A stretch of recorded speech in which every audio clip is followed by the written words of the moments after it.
listening to Kingston Community Radio on WGHQ Kingston. On your radio at 920 AM and 92.5 FM, and also online at mykcr.org. We are Lions. We bring hope where it's needed, support causes that matter, change lives, change communities, change the world. Visit lionsclubs.org to learn more. Introducing the YMCA. Sure, you know the Y for a swim or a game of hoops, but we're more than that. We're a cause. When you take a jump shot at the Y, someone else is getting job training. Practice yoga as a teen practices her leadership skills. We give people of all ages, incomes, and backgrounds a chance to learn, grow, and thrive. So while you might think of the Y as the place for lifting weights, we're also about lifting entire communities. That's the Y. We're so much more. Visit ymca.net/more.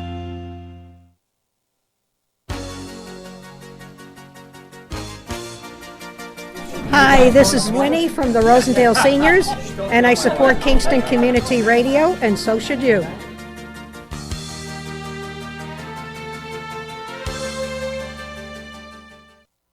This portion of Kingston Community Radio is brought to you by Ulster Savings Bank. Visit their newest branch, conveniently located at the Ulster Commons Plaza in Lake Katrine. Experience the difference that local community banking offers with the convenience of another great location, easy access, plenty of parking, and a 24-hour ATM. Ulster Savings Bank, invested in community, invested in you. Member FDIC. Okay. All right, folks, we're on. It's Thunder Thursday. We got a special guest today, Val Dwyer. Yes, happy Christmas. Wow. Eve. This is Tony Marmo. Val Dwyer. Why don't you give me a flash? Oh, flash! Boom! Got Herrington in the studio this morning.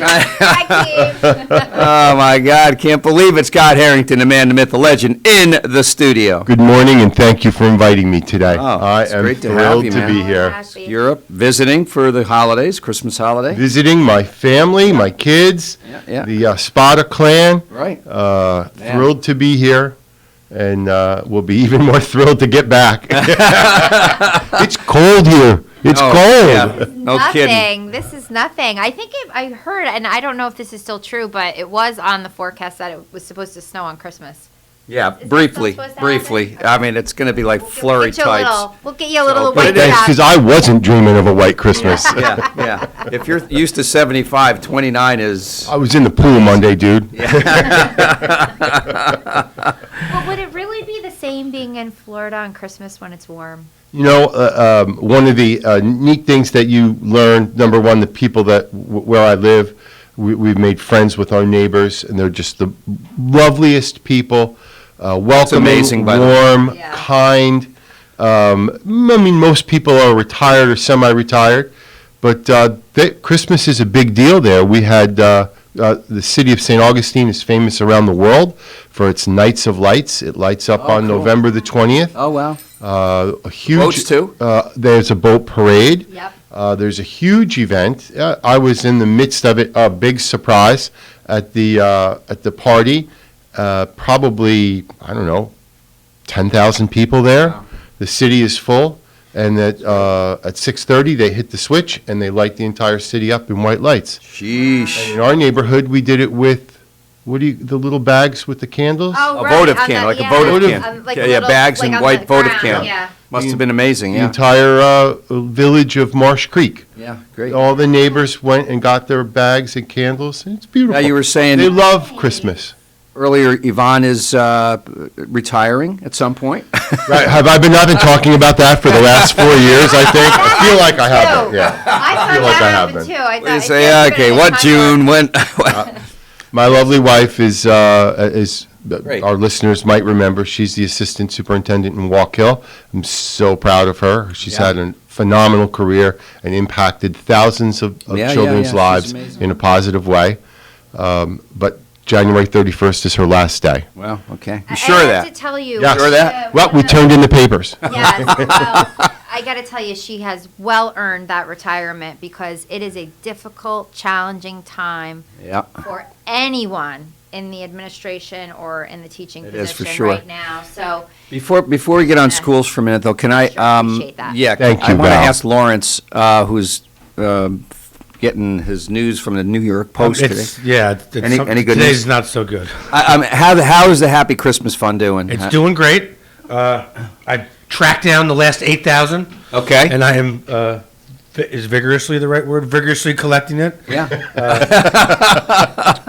Yeah. Enthusiastically collected. Enthusiastically. Yeah, better, Scott. That's a better Very word. Good word. That's Good why word. he was here for so long. I know. Always had the I right know. words. I know. Yeah, so it's all good. It looks like the final is going to be around 73, Okay. maybe 74, because you said some. Yeah, don't more- announce that I'm yet, not going 'cause to bring it up. I'm yeah, not. don't bring We it, got some yeah. more monies That's that are coming, coming in yeah. next week. Yep. From from people that haven't pledged yet. So our best year ever. good. At top last year's, thanks to Val, who raised about 10 grand herself. Wow. So, in her something. first, in 29 minutes, Scott. She came It's a lot of stacked with pressure. checks. She did an excellent It's job. amazing. That means you need to Everybody do 30 did. next That's year. why that's a 30 lot of next year, pressure. Everybody did an excellent job. We had 6 new people that were on this year, new hosts, Yeah. Ed Alio, Val. Everybody did an amazing job to make this year's best ever. The cards are out. The gift cards Great. went out. That's what the 2 bottom weeks ago line is. today. Yeah, as far as I know, I've been speaking with all the social workers and the nurses. They all have their cards. The families, for the most part, have their cards. Some get lost in the mail, but for the most part, everybody's good. And the best year ever. We did notice though that there were quite a big list, but the children in Ulster County, there's not as many kids in school as there were, like, say, 5-6 years ago. Just pure numbers, you mean? The actual numbers. I mean, there's still Enrollment's declining, I think. Yeah. right? You're I with mean, that's Scott. I can tell you where they are, yeah. Down in Florida. Their parents all moved to Florida, North Carolina, South Carolina, Tennessee, No, and but Texas. I think there's a more logical explanation that birth rates have dropped. right. That's what me and my mother were thinking. yeah, 0.01% is all they're up this Yeah. year, the lowest ever Yeah. in history. Yeah. People not maybe they're having fun, but they're not making They're babies. probably fighting with everything going on. It's like, Elon Musk You would think recommends that- you go out and have lots of Fight. kids. Oh, Make babies. I almost said it. Make babies. Yeah. make love, not war. There you go. Not Much war. better, much better. I like that. That's very good. So that's good. The underwriters, all the folks that supported the Happy Christmas Fund and KCR this year. So we are thankful for that at this time of the year. Time of thanks, right? It's a great time. I think everyone should be feeling peaceful, shouldn't they? I feel kind of crazy right now. Is that because you're looking at my sweater Well, maybe that has something It's to do bright. with Isn't it but bright? just- It's bright. and it jingles? Yeah. I think the most got- important thing is got a It's a Christmas. sticker. Is It's got a the it's got that should have a beer can in it, but yeah. I know it's got a cup of coffee in it right now. Straw. A little Joey Isn't Christmas pouch. the day we celebrate the birth of Jesus Christ? That And is that's what correct. Christmas is about, or should be about. Correct. Yep. And Yeah. my new home Yeah. is a very it's a big Faith-based. faith-based community, and Good. so that gets rung home to me regularly. Yeah, good. Good. Yeah, no, it's, That's nice. but yeah, I think we need just a ton of peace all over the place, right? Don't we? Peace on Wow. earth. We do. So, look, we And get kindness. kindness, right? Doesn't Patience. cost anything to be kind, does it? Hey, I did a random act of kindness at Stewart's the other day. Guy behind me. That's your place to do a I random know, act of because I'm in kindness there all the is time. I know. I'm gonna go to Stewart. Maybe I'll get And something wait, free out of it. you're just gonna wait for Tony. Yeah. Random act of kindness to happen. Waiting. Yeah. So, and the guy was like shocked. He was like, "What? What? Yeah. Good. What'd you do? Merry Christmas." No? Bought some couple coffee. couple coffees. I had a couple coffees. Well, we know you're not buying a tank of gas. Not unless you got your credit card. Kind. I mean, that's just crazy. No. Yeah, that's it. Right. That's $67, Yeah. please. How about the cup of coffee? 1 out of 2's not bad. So things are going well down there, employment-wise. Is everybody struggling down there too, Scott? Signs like hiring and So one of the great side effects of the lack of employees is the beggars have disappeared. Oh, yeah. Because all they usually get is advice. Yeah, Hey, right. man, there's help wanted signs in every window. You don't need a donation, you need a job. Yeah, right. Exactly. But yes, there are several places in the country that are Struggling. draining, and there are several that are growing. Just Yeah. last night, on the news. California was featured because they've lost they're losing Yeah. an immense number of people who are leaving for Arizona, New Mexico, Right, Colorado. Texas, Colorado, I don't know Colorado, Not but as a much. little closer. And much of the many people, I shouldn't say much, many people in the Northeast who are State done of Washington, maybe? are leaving and going to North Carolina, South Carolina, Tennessee, Texas, Right, Georgia, maybe? Georgia, and of course Florida. Yeah. So the trades Yeah. are booming. Yeah. In good. those Cannot states. build. They cannot build homes fast enough. Therefore, they also need plumbers, electricians, tradesmen, women, tradeswomen, police officers, teachers, Firefighters. public works personnel, All of the above. heavy equipment operators. Whatever it is that you might need to support new infrastructure, they need because there are so many people moving in. That also raises the tax base. Right. Because every new resident is paying property taxes, and the tax structure is Different. very different there than it is in the Northeast, or at least here in New York. Yeah, real estate taxes. Taxes are considerably lower, and there's no separate school tax. Right. You pay it through your property taxes. no kidding. It's labeled in your property taxes, but it's very small amount. Wow. So therefore, the economy is booming. Yeah. The economy is booming. Yeah. People are happy. Everything is warm. open. Everything is open. Yeah. There's no mask shaming. You may wear a mask if you like, Yeah. and you do not need to if you don't want Right. to. And the rates are probably about the same as around here, I would say, yeah, or Well, New York State. It's been generally. labeled as a state with a high incidence of the new variant. Omicron, yeah. But the hospitals are managing that. Doctors are managing that. Yeah. A lot of people are vaccinated. So I mean, I've got all my vaxes there, plus the booster.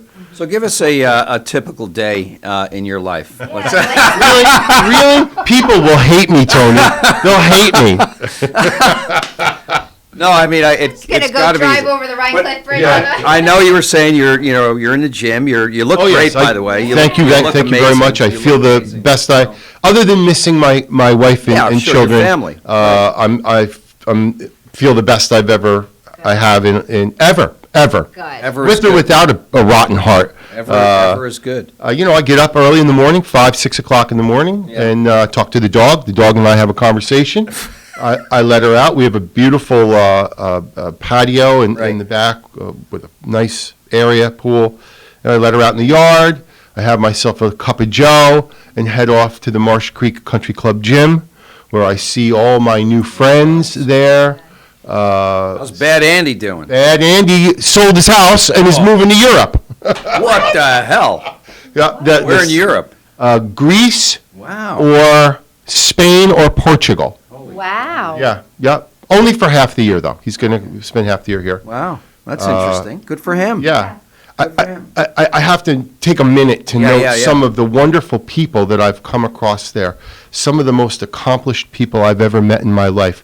You wouldn't know them, Yeah. they don't wear it on their Yeah, sleeves Right. because truly successful people don't need to tell you how successful Brag they are. on it. Right? Exactly. They just live a good just- life. yeah.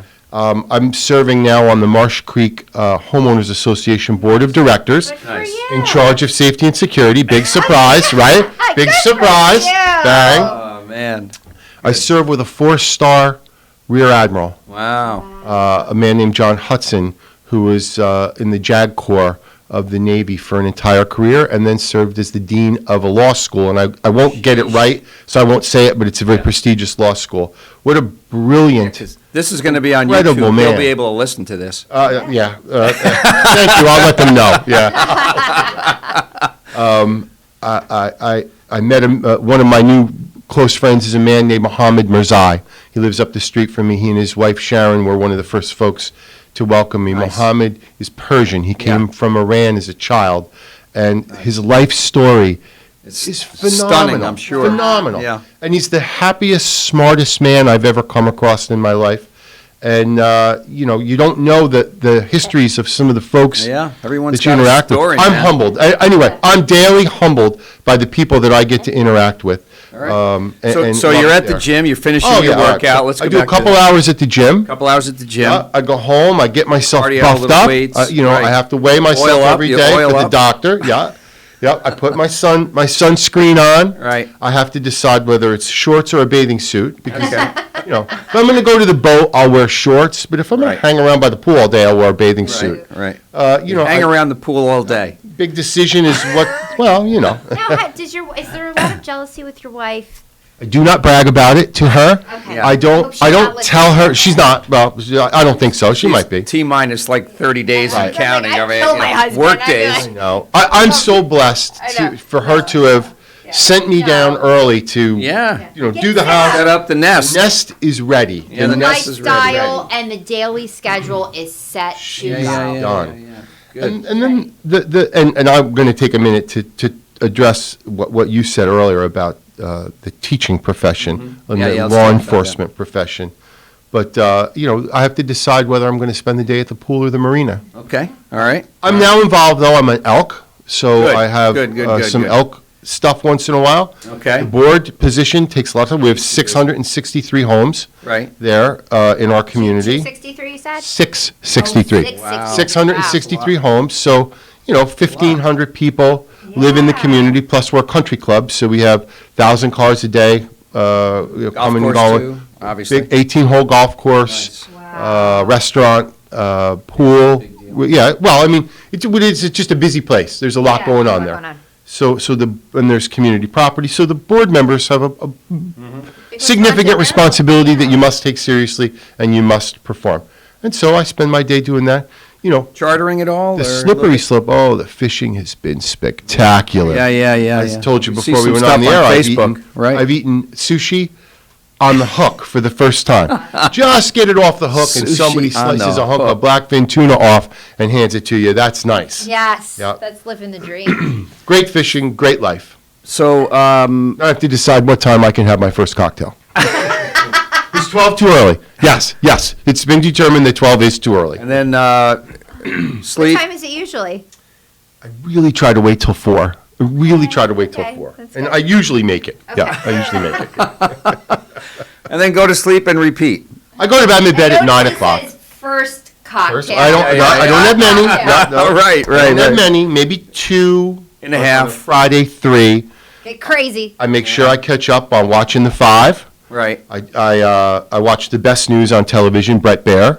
Right. Jeopardy to keep my mind sharp. Right. Yeah. Good. And I wait at 9 o'clock. I go to sleep to Michael Smerconish, who's taken over for the Cuomo who won't be named on Right. CNN, and is doing a great job presenting a fair and balanced approach to Great. news, Oh, even on good. CNN.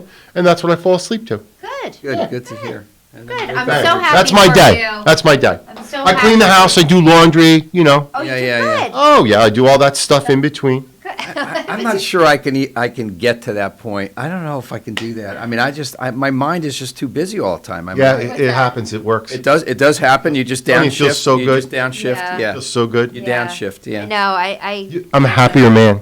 good. Yeah. That's good. Yeah, that's good. Well, and That's good. to be very fair, you had a very stressful career. Being in law Right. enforcement is very is a Absolutely. very stressful Heck. career. I'm just going to tell you something. Being in business was almost more stressful than being. Okay, Yeah. that's fair. I loved my career. I miss it every day. I had lunch yesterday with Jerry Marion, one of the men I went on the job with 35 years ago, who's still there. Jerry's still there. Someone's just. And I miss those Tremper guys. retiring. Tremper, Yeah, congratulations. retiring. My God, Cliff, what a yeah. wonderful, wonderful guy. I was Yeah. gonna say that. Yeah. Yeah. Thank you for remembering him. Yeah. So, yeah, it blew my heart up, the whole thing, but now I'm good. Good. Yeah. Well, that's good. Well, look, we're happy you're with us today. We're going to do a little business because we have to read an yes, announcement. But we we have Dan Ahouse coming on at 7:30 from Stockade Strategies, talking about some of the economic development stuff that's trying to happen in Yeah. Kingston, and we think it's succeeding. We Yeah. think.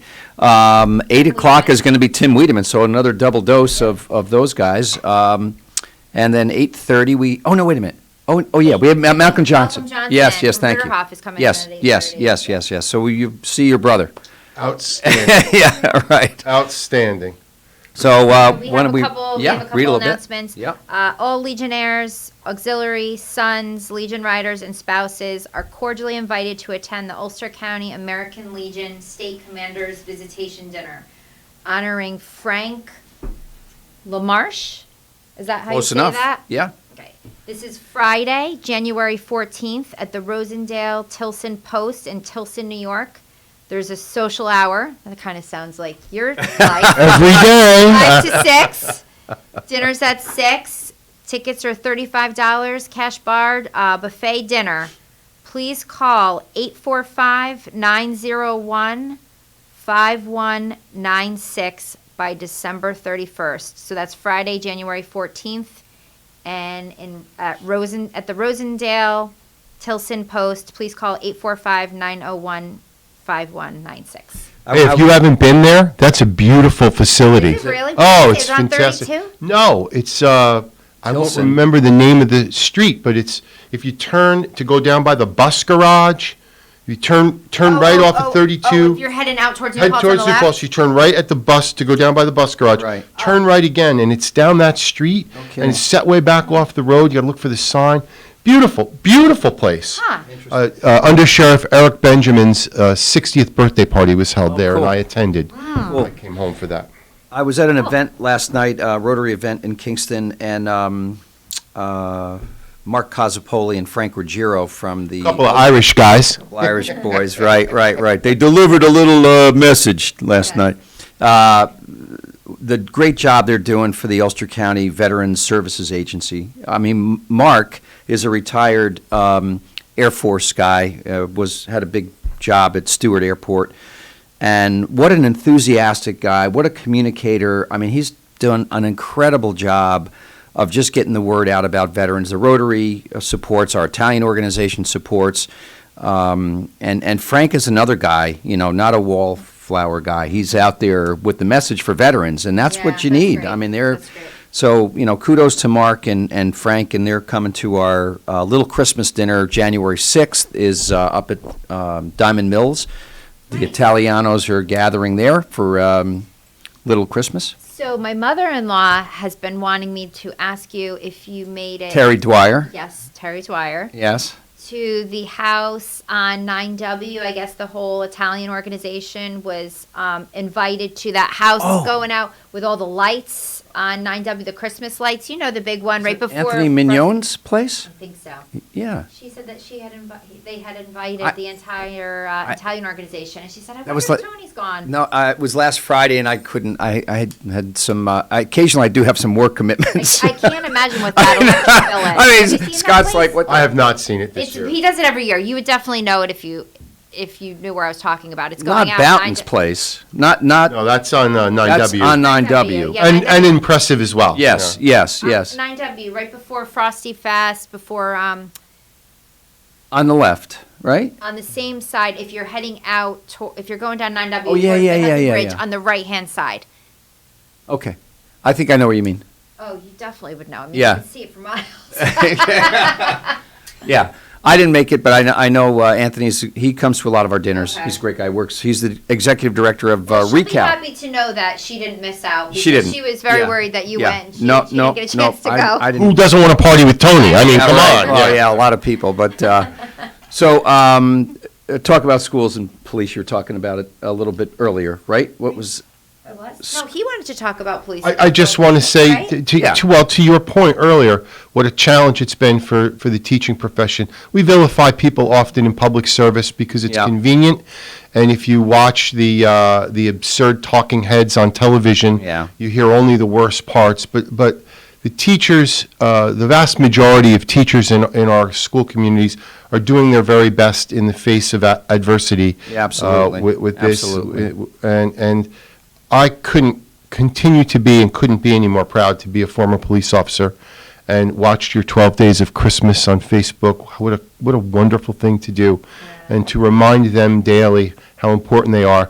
And those that disagree with that or disagreed with the importance of police in this country have been proven wrong. Yeah. And are backing off the mayor of San Francisco.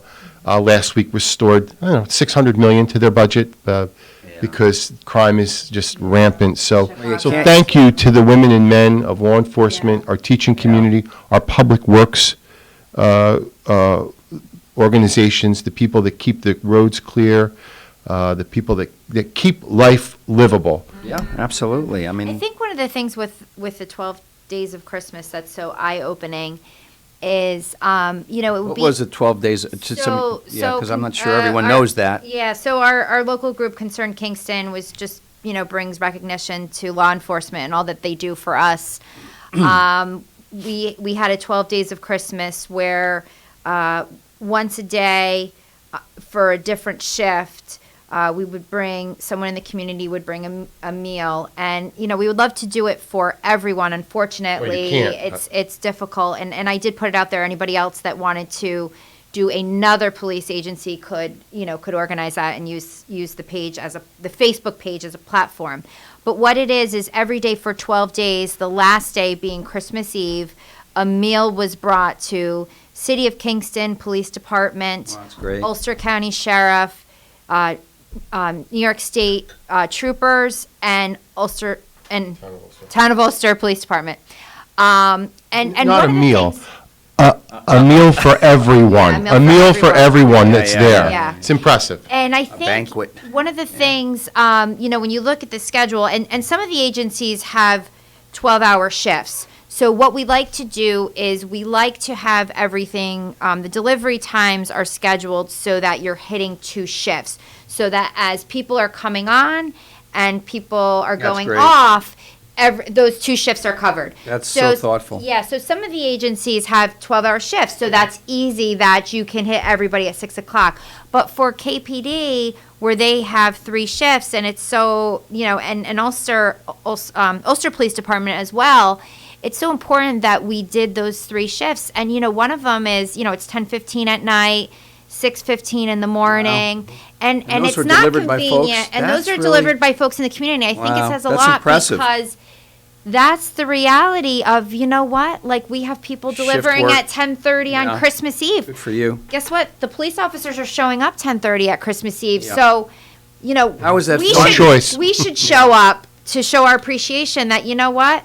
You're there on Christmas Eve working. We're going to be there to feed you. I can't Now, tell you how- how important that is and what that does for the Or morale. 6:15 in the morning or whatever Can it I is. ask how that was funded? Or is it So restaurants or it local is- donors or It is Combo? the community. community? So when you sign up for to feed, you are signing up to To fund, cook, acquire, okay. you buy, you pick up, you deliver, or you can have delivered. I will give a shout out to Savona's and Old Savannah, Dave Amato. Surprise. Right, and Danny the ones that Savona always step up to the plate for everything. That stepped up Yeah. and did multiple meals. Yeah, they're amazing. them. Scott, I So, thought yeah. you might try out your skating skills in front of old Savannah. Yeah. Don't get stuck in I'm not going to give the Kingston typical Hospital, joke. you'll Yeah. get- Bear on That's his skates. schedule. It's like a bear on skates, you know. He went down like and you can fill in the blanks. Yeah. And I do want to give, you brought that up, I want to Yeah. give a shout out to Dave Amato because what a tremendous job. Yeah, He's really stepped up in He's our a quiet community, force. I and mean, the he guy is a but very he- quiet force. It's You know, beautiful he doesn't- down there. He's not a with the big tree and- accolades guy. Yeah. You know, he doesn't. He doesn't seek the limelight ever. Correct. Ever. Correct. And you meet him and you think maybe he's a waiter here. Yeah. Yeah. No, he's Yeah, not. yeah. He owns Right. the place and he's a beautiful person. He Lawrence, really break is. time? Okay, man. right. Let's take it away. We're coming back with Dan Ahouse. You're listening to Kingston Community Radio on WGHQ Kingston. On your radio at 920 AM and 92.5 FM. And also online at mykcr.org. Question: what will you find on all over-the-counter or OTC medicine packages to help you choose the right drug and use it safely? The answer: the drug facts label. This label lists the medicine's active ingredients and purpose, how much to take, and warnings you should know before using it. Remember, even OTC medicines you buy without a prescription can cause side effects you don't want. So follow the information listed on the drug facts label. For more information, visit fda.gov/drug facts label. A message from the U.S. Food and Drug Administration. Long ago, you wouldn't think of galloping on a horse while doing calligraphy, and you wouldn't have attempted to ride your bike while typing a letter. Yet you think you can safely operate a multi-ton vehicle while texting? Behind the wheel is no place to multitask. If you want to BRB, drive now and text later. Lives depend on it. Visit StopTextStopWrecks.org, a message brought to you by the National Highway Traffic Safety Administration, Project Yellow Light, Noise, and the Ad Council. 100 years ago, there were 100,000 tigers in the wild. Today, there are as few as 3,200. The Earth's wild animals can't speak up when they need help, but we can. Be the voice for those who have no voice. Visit worldwildlife.org. Hi, I'm Steve Thomas for Habitat for Humanity Restore. Habitat Restores are nonprofit home improvement stores and donation centers that sell new and gently used furniture, building materials, and appliances to the public at a fraction of the retail cost. The Ulster County Restore at 406 Route 28 in Kingston needs your donations. Call our hotline at 845-853-7499 to schedule your free pickup. And thanks.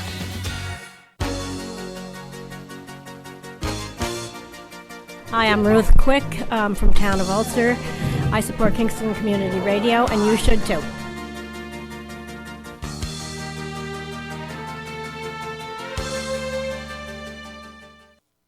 This portion of Kingston Community Radio is brought to you by Ulster Savings Bank. Visit their newest branch, conveniently located at the Ulster Commons Plaza in Lake Katrine. Experience the difference that local community banking offers with the convenience of another great location, easy access, plenty of parking, and a 24-hour ATM. Ulster Savings Bank, invested in community, invested in you. Member FDIC. We're back on. All right, folks, we're back on. This is Thunder Thursday. Flash. Boom. Woo! Yes! Wow. There are definitely This is the two thorns around a rose. Is Something that like how it goes? Hey, we got Danny I'm a thorn among thorns. Thorn. Yeah. Welcome, Dan Ahouse. Welcome. Very happy to be here. Christmas Eve. Yeah, Merry Christmas Eve. The day that people like me actually start doing their Christmas shopping. Right. This is the night before Hopefully the it's big not day. Amazon because finished that's not yesterday. Gonna work. No, it's all our local stores. Isn't this Festivus? Yeah. Isn't the day before Christmas Festivus? The rest So of happy us. Festivus. Are we here to air our grievances? No. Pick another show to do that. You look Festivus. I do. I figured I'd do that with my little, Joey pouch. It's Joey cool. pouch. Yeah. Isn't that a camel? Yeah. Who the hell cares? Camel. The camel with the Joey. It's like a hybrid. Like it's a jackalope or something. So we're joined by Dan Ahouse, president of Stockade Strategies, correct? Thank you, Former chief of staff, Congressman Maurice Henchy, the great Maurice Henchy, right? Served our community faithfully for many, many, many years, state level, federal level. So welcome, and we're happy to have you here, man. Well, I'm happy to be here. Thanks for the invitation to join you. One of my favorite shows I in will our say it community. was my idea. You have brains and beauty, okay? What can I tell you? I'm just a That's dope. a really good idea. Perfect. You're a side man, Tony. I'm Come a side on. man, I know that. I used to have hair like a judge. Now I have hair like a law clerk. I mean, it's falling out. At least you got hair, brother. Sorry to cut you off. Sorry No, for no, the, no. For the, Nothing to cut off. It's just, we've been having conversations for quite some time about things that are happening in the community. And, it's an exciting time, I think, here in Kingston and in Ulster County. It used to be back in the times working with Congressman Hinchy in the 90s and early 2000s. Yeah. We were struggling to get attention, and we were struggling to get investment and resources and opportunity. Right. And that's not the case. Well, that's changed, hasn't it? It's changed quite a bit. Yeah. And if you look across the landscape here in Kingston and in Ulster County, there's probably a good $1 billion of investment that is either on the books or coming. It's a big deal. To create jobs, to create economic opportunity, to create a better life for a lot of people here. And, gone are the days, I think, and gratefully, when we're talking about putting cement plants down on the Hudson River or gated communities up on the Shamgum Ridge. Instead, we're talking about, good sustainable jobs that are aligned with the culture and the values of our community. Smart growth, sustainable growth.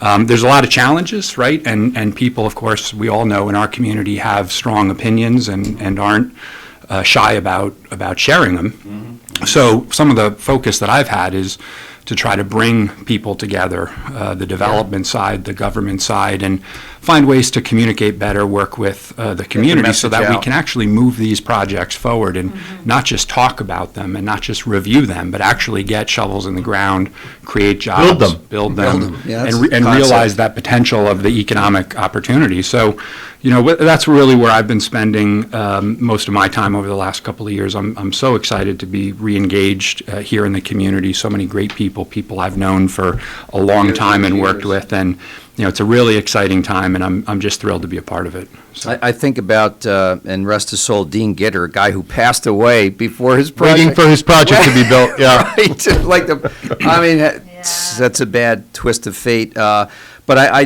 think there's cause for optimism. It looks like the Kingstonian project will move forward, will be moving forward. There was a public meeting held a few weeks ago with some technical difficulties. Now that has to be redone. Yeah, they're gonna have a redo. I think it's on the 11th or something like that. January 12th. 12th, yeah. Talk to, and because I want to talk about Tech City because we got some exciting news with that. Very much. Yeah. But just for some of the listeners, because I was kind of able to fill in some of the gaps for somebody who was asking the other day, but not as educated as you are on the project.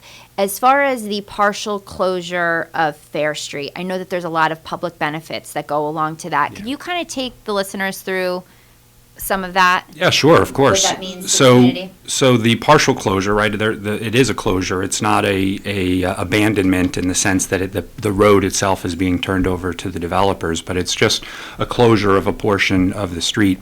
And what that does is it enables the developers to build a number of the public benefits that were incorporated into the design of the project. Remember, this is a project that came from the city of Kingston.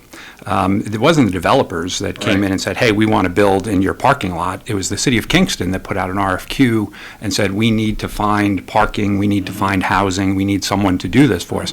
I know this because when that garage came down in 2008. And guess who took it down? Yeah. The world is coming together. Did you knock the post office down too? No. But we were working, Maurice and I were working at the time, Jimmy Satile was the mayor, to try to find this solution. And if you remember, this guy Teicher from New Jersey wanted to build, and he built it too high, and there was a historic district problem, and it was an economics problem. So the city had been working on this since 2008. So Brad and Joe came in and said, look, if you incorporate Brad's property, Joe Benora, if you incorporate Brad's property across the street, then you can avoid having to build up too high. You can build out wide and address those two issues that prevented the project from going forward back in 08 and 09. Makes sense. Makes a lot of sense, right? Yeah. So as Joe and Brad went through the seeker process with the city planning board, there were design recommendations, and one of them was creating a plaza, a public place, where people can gather between the two properties. And it's in the design. If you look at it, go to the Kingstonian NY. I think it's .org, it may be .com. You'll see what the design looks like, and it's a really exciting place. There's fountains, there's benches on either side of the plaza. There's commercial space. They're also, at the request of the city, putting in public restrooms, which we don't have in Uptown Kingston. Incredibly important if you want people to come and shop. Yep, that's right. Important. And it's a burden on a lot of the store owners because people want to come in and use their bathrooms. Not just a burden; it's also a liability issue for store owners. They can't have you go through their warehouse or storeroom. Right. To go to the bathroom. .com, Dan. .com. And I think the project is better because of the back and forth input that's been given, right? There's been communication on it, there's been tweaks and changes, and Look, I've been on the other side of tables from developers when we've been trying to get them to make concessions and changes to their project. I've never seen anything like these developers have done in terms of adjusting their project from the design to the incorporation of these elements of the plaza, to including affordable housing, which, the issue with affordable housing wasn't that they didn't want to include it. The problem is, because of the nature of the project, they weren't eligible for the affordable housing subsidies that organizations like RUPCO Marmo get or others. So there was no mechanism to incorporate that. But talking about making accommodations, on their own, they've put 10% of the units in as affordable housing. They're eating that difference, right? So Not like Repco that gets paid. They aren't going to get paid what those places no, are they're worth. losing. They're losing the money. And so that's always my response to a lot of people that have problem with the pilots and is, you know, they're Which getting does stand for these payment right, in lieu I of know, taxes, not but- free. But, you know, they're getting a tax break. It's, well, who do you think Not is really paying? getting a tax break. They're Well, I restructuring know. how they pay it. No, And but in that's- addition to that is, who do you think is paying for the tab. additional, for the 10%? Somebody's the got to pick up that taxpayers. tab. It's the Yeah. And getting back to your question about the Yeah. street closure, so in addition to building that plaza, the developers are maintaining it, they're maintaining the restrooms, they're maintaining the bridge that's going to. The developers are. The developers. Go over Schwenk Drive. Developers are, that's going to go to Schwenk Drive. All of that's at the cost of the developers, just like building, maintaining, and operating the parking garage. So in order to enable that to happen, something that's been in the design since the very beginning of Day the one. planning process, that the developers now have an easement to build. That's incorporated in the project plan that was delivered by the city council to the LDC so that the LDC could transfer the property to a developer that would implement the plans of the city, including this pedestrian plaza. You need to close a portion of Fair Street Extension so that you can cantilever out from North Front Street and build that plaza and incorporate that public benefit, which is a substantial public benefit. Absolutely. It's a 700-foot road, not like it's an interstate. No, we live uptown. I never go up that road. I mean, look, Remember the days of manual transmissions and Right. 4 speeds, with 3 the clutch speeds. in? Nobody used that road because you just roll backwards back down into the plaza Sorry. every time you tried to go through the stop sign. And where will Good point. so geographically, where would the entrance to the parking garage be? Is it on the plaza side? Is it on the Schwenk Drive side? So it'll be down Or- further below Fair Street Extension, closer to Schwenk Drive. Okay, so there you go. So, okay. Yeah. So people will be pulling in there. Yeah, and Yeah. what's great about that is I was just talking to someone yesterday. I do go uptown quite a bit. I live uptown and I'm driving and walking. Yeah. It's crowded. You know, there's a lot of traffic. There are Yes, people who yes. like to, talk about getting the New York City feel in Kingston. discovered. People who like right. to double park on our streets as they're Yeah, dropping yeah. someone off or dropping something off. So Right. trying to navigate through those streets in your car is Not easy. difficult. What this design does is it pushes the entrance into the uptown district into that parking garage through Schwenk Drive instead of people coming up driving around on North Front Street. Great. Which is going to relieve the number of cars and make it a more walkable community, which is what one of the goals of the city is with this project. So now Tim Weideman, we didn't plan this particularly. Tim Weideman is on at 8 o'clock, this show, coming in. Let's talk about Tech City. Let's shift a little bit because that was an amazing Can I use confluence? Is that a big? It's a big word for Big word for you. Big word for 7:45 in the morning. Yeah, Pulled it right out of my Somebody read his Reader's Digest in the bathroom this morning. Joey couch. that word at 7:45. Nope. Pulled it out of Unless I'm my in the bathroom. confluence of events that happened. Oh, that's effluence, sorry.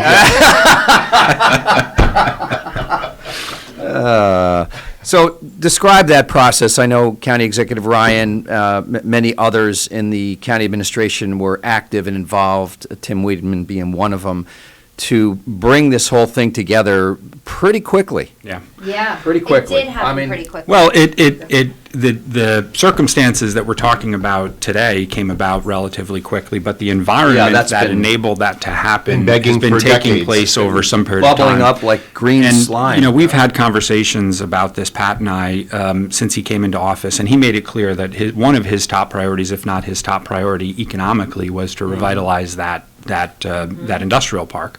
And so he immediately started taking steps, him and his administration, particularly Tim and John Milgram, his deputy county executive, to create a difficult environment for the owner of that property, both in terms of holding him accountable for the back taxes that hadn't been paid, but also addressing the environmental challenges of the property and bringing in the Environmental Protection Agency and Senator Schumer to really ramp up the pressure pressure on the owner. I had been working with him, with Alan, for pretty much all of my 15 years with Maurice, trying to find ways to get people and businesses at that property. And one of his his reputation is to get to the 1 yard line of a deal and then change the terms, and then the deal falls apart. And so this pressure that was created on him to clean up that property and to be liable and accountable for cleaning up that property changed that dynamic enough where once we had a viable buyer, there was just way too much pressure on him, on Alan, to walk away from the deal. So I give a ton of credit to Pat and his team for setting up that environment to kind of contain the owner in ways that hadn't happened before. And then working with my good friend, who you both know, Scott, I don't think you know, Mike Oates from Hudson Valley Economic Development Corporation, we went out and found Joe Cotter and Lynn Ward from National Resources down in East Fishkill. Brought them up here eventually. Actually, Pat and his team went down to visit them first to talk about what they're doing on their property, what the county was hoping to do up at Tech City. And it became clear early on that there were a lot of synergies. Mm-hmm. And so we got to work collectively as a team, led by Pat and Tim Weideman, who, but for Tim Weideman, I don't know that this project, this deal would have been put in place. So we did a lot of shuttle diplomacy negotiations. This was an extremely complicated knot to unwind, right? Which it really was. Think of Tech City under Allen as a knot that's been pulled taut. And we have this Gordian knot. Someone ate their Wheaties. So trying to unravel that was a real challenge, and Joe Cotter and Lynn are really remarkable partners in this process. It's iPark 84 down there, right? Yeah. And they specialize in rehabbing former IBM facilities that have been kind of just barren for a while. It's really cool. We brought some of the county legislators down to tour the property as this deal was maturing, and I think each and every one of them were impressed by what Joe's doing, and not only by what he's doing, but I think it's how he's doing important that it. you bring in the incoming legislators as well, because there's going to be a new team of players. I think it's important that they're on board with this early on. I agree. So. And some of them were at the event where Joe and Lynn were introduced to the community over at Tech City. But same with the Kingstonian and the city council. We're kind of going into a new city council. Right. So with the county legislature, we got to re-engage. But I have a great deal of confidence that with the county leadership and with Joe and Lynn and National Resources doing the work on the property, we are going to finally be able to realize that full potential of redeveloping Tech City. And it's not just, as all three of you know and your listeners know, it's not just the economic benefits, but it's the psychological and the cultural benefits. Quality of life. Yeah, but we finally, I was not deteriorating anymore. We're building. Someone said to me, because I started working with Maurice in 1995. And so the loss of IBM in our community was a presence my entire career with him. And we were literally every week trying to figure out how to add value to the IBM Tech City site. So someone said, this must mean a lot to you that we're now on the cusp of redeveloping. I said, think of what it would have been like for Captain Ahab to find Moby Dick.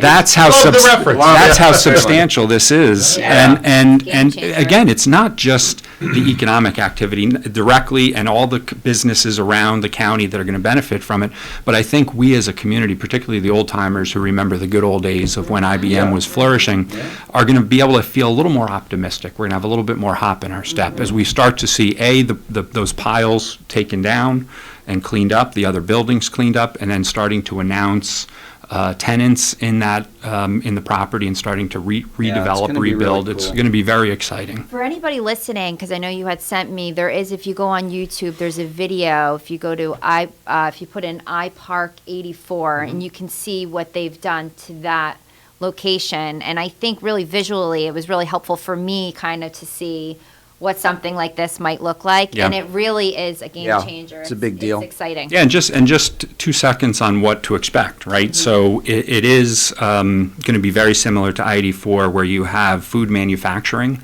So think distilleries, breweries. They have a crepe company down there. They make it's like 1 million crepes. That's crepe, not grape for you. I was stuck on breweries. Thanks. Yeah. Or ice cream. A million crepes a day are made in their factories and shipped around the country. Lord. That type of Wonderful. food manufacturing, and other, I think cannabis is of interest there when you're looking at agribusiness, growing and processing And then cannabis the arts, project. right? And then, so the arts and film production, so they have a lot of film presence down in East Fishkill. I'm hoping and expecting that you'll see Mary Stuart Masterson and her team having a presence at iPark 87, where we'll have sound stages and we'll be utilizing all the resources of the community to support a growing film industry, other arts installations as well, technology companies, manufacturing is part of it. Housing?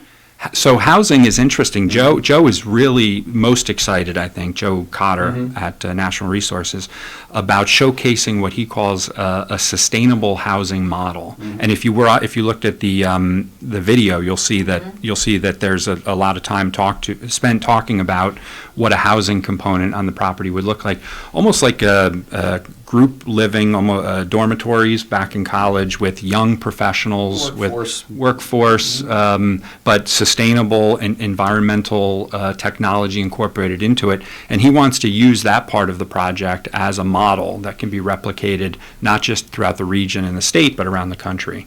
So that's going to be an exciting component of what he wants to do.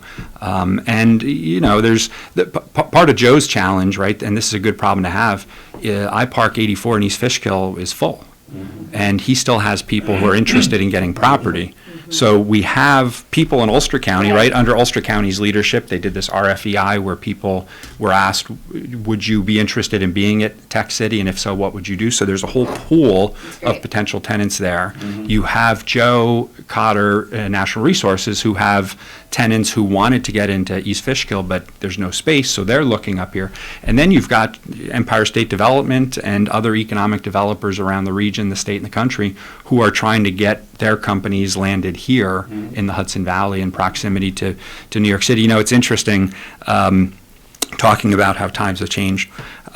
Joe told me during the course of our discussions how he had businesses who wanted to come to East Fishkill but couldn't.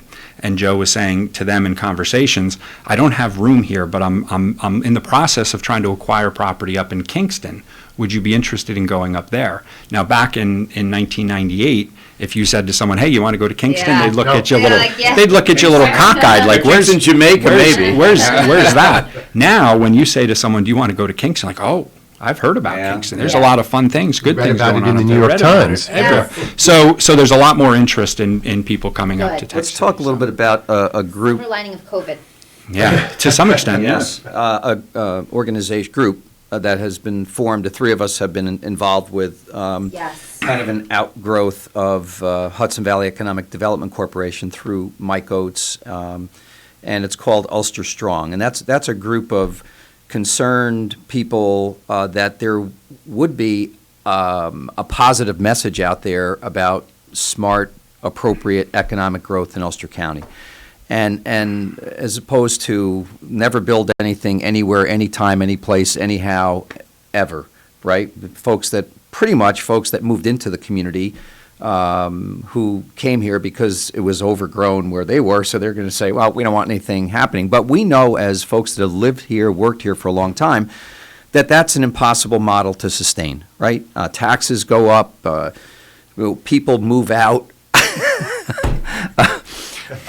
So this group has been put together, Ulster Strong, to kind of send a positive message. And we have a website, which is ulsterstrong.com, correct? And it's out there right now. A bunch of folks have been working for the last 6 months or so trying to get this organization off the ground. And I think it's a great opportunity to send the message out that appropriate economic growth is okay for Ulster County, right? It's not just okay, it's necessary. Exactly. In order to be sustainable, to your point, you have to grow. Got to. In one way or another, and you're right. We drove away wonderful development projects for years. Absolutely. I think that Absolutely. there's this I think So that thank there's you for this- bringing one in. Yes. Yeah. I think that there's some of the louder people. There's this idea of greed and developers and money and The rich are getting richer. right. And I think what people discount is the trickle down effect of what this really does Oh, for our absolutely. not for profits and our school systems and our after school programs and Who funding. do you think makes the donations Yes. every 30 days to the, all the not-for-profits, the NFPs that are having their right. fundraisers and balls and school booster These programs. and these are opportunities for our future, for our kids. When I say our future, our kids. Yeah. So it's a lot of it. Unfortunately, it gets a negative, this vibe. But certainly relative to the Kingstonian. Yeah. I know Joe Benura, I know Brad Jordan. I raised a family here. Joe, a little further south, Brad here, is a philanthropist first and a business person second. That family has given more money to this community than most other, if you combined everything else, in like-kind donations, in cash, in Right. services. serving on boards of Come on, directors. right. Don't want the limelight, don't want credit, just want to build us a beautiful parking garage and a public plaza and for bathrooms. future generations. And I hope they make money at it, because that's a good thing. It's a good thing to make money.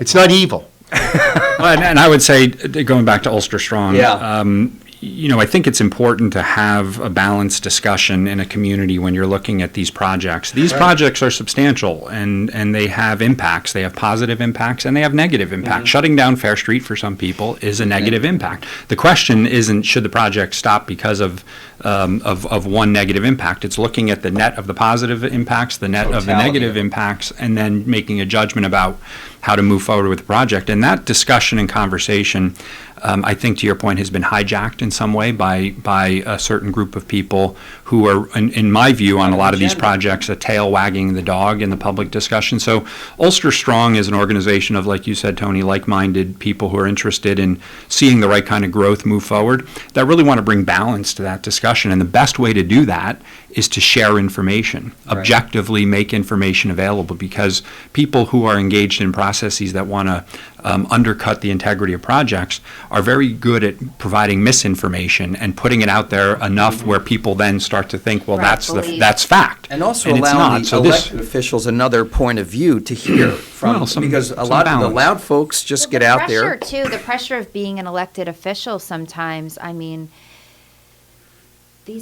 some of these people are very intimidating, very loud, and could bring bullhorns. It's a challenge. And even though the elected official may know what the right answer is for the community, a lot of times they need to hear from their constituents that, that is what, even though they know that they're sitting home or they're working or whatever, and that is how they feel, they need them to come Silent out. majority, man. So this group will work to provide that so balance, important. and you'll be hearing more about them. They're just getting started now. So. And I think the key word there, you said organization, and I think, when I think of Ulster Strong, that's what I think organizing. It's organizing the people that, so many of us feel the same way, but there's really, there's nobody kind of organizing us all together That's and right. kind of, giving us a. Can you hang around? Sure. Great, because Tim Weideman's coming on. We might as do well it. just have a big old party. Is this up and running? I hope so. If not, I'll step out. I can step over and be the silent majority. Never. All right, let's go to break. We're going to come back with Tim Weideman. You're listening to Kingston Community Radio on WGHQ Kingston. On your radio at 920 AM and 92.5 FM, and also online at mykcr.org. Think fast. In the short time it takes to listen to this message, a small flame can turn into a big fire. Several minutes more, and thick, poisonous smoke may have filled your lungs and reduced your ability to respond. Give it 5, and your entire home may be filled with flames. Keep breathing. We've got you. Don't let your world go up in smoke. Have working smoke alarms and practice an escape plan for you and your loved ones. Learn more at usfa.fema.gov, because fire is everyone's fight. At St. Jude Children's Research Hospital, we're fighting against childhood cancer every day. At the heart of this battle are our donors. Most of us want to make some type of difference in the lives of others. St. Jude does miraculous work. The fact that no one has to pay, it's a place where everyone is treated as an equal. Everybody is welcome here, and it doesn't matter your religion or what part of the world you're from, all that is taken away. It just gives you some hope.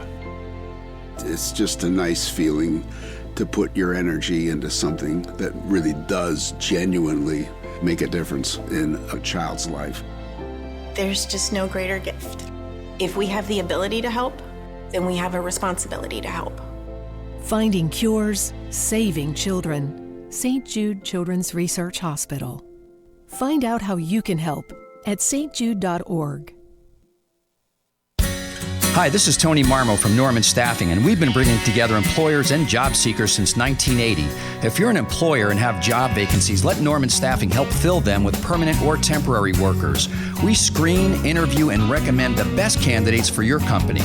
We make the employment process easier and faster for you. Please call Norman Staffing for your employment needs at 338-9111, 338-9111, or normanstaffing.com. Have you ever experienced a wish come true? For a child battling a critical illness, a wish come true can be a turning point. One song, one dance, one game, one adventure, one moment changes everything. Make-A-Wish needs your support to grant the wish of every eligible child. Visit wish.org now to help grant more life-changing wishes. Together, we can transform lives, one wish at a time. Hi, this is Jared Mans from the Spring Lake Fire Department, and I support Kingston Community Radio, and so should you.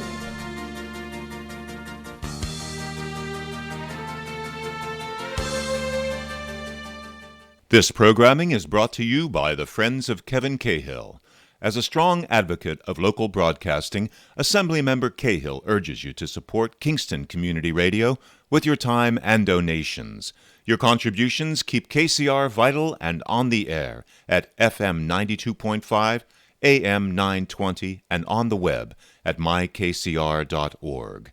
Please join Assemblymember Cahill and send your gifts of $10, $25, or more to Kingston Community Radio, Post Office Box 4364, Kingston, New York 12402. Together, let's keep KCR alive. All right, folks, we're back on. This is Thunder Thursday. Flash. Boom. All right, this is Tony Marmo. Do that. Val Dwyer. Our Scott Herrington. guy who We got to get that on tape. So when he's gone, Yeah. I mean, even though yours is good, Val. Yeah, mine is not that. Yeah. His is so deep, The and boom is more meaningful than mine. Mine's just a little deeper. Yeah.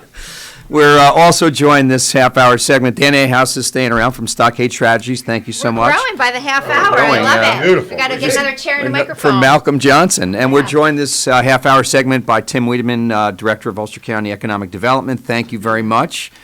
We've been singing your praises recently, but I know you're probably going to tell us that this has been a team effort, correct? Of course. And Right. the guy to my left is one of the team, and Right. a lot of other folks working behind the scenes over the last several months to try to make this whole Tech City thing that has hit the news recently happen. So. Right. Well, thank you. By the way, So can I exciting. let me just interrupt? We have no birthdays, Lawrence. Just FYI. we didn't have any I yesterday honestly either. think people are just so crazy busy that they didn't have time to Forgot. call in people's birthdays. And by the way, if They're all celebrating Festivus. That's what it is. Everyone's celebrating Festivus. and if your birthday is on Christmas, I mean, you kind of got gypped, didn't you? Yeah, right. I would say that you share it with the greatest human ever to That's true. That's true. walk the planet. That's true. So But do when I. you're a kid, when you're 7, 8, 9 years old, You you got get gypped. you got the Christmas presents and the birthday presents. That's like rain on your wedding. We don't fall for that kind of stuff. In the tent business, we love it. Right, it's true. Happy We pray for birthday, rain on your wedding.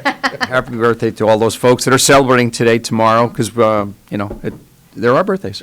So back to Tim Weideman. So team effort, public sector. What I love about what's happening is the public sector, private sector, government coming together with businesses and the community to make positive things happen. Well, that's really right? what it takes, especially on a site like that.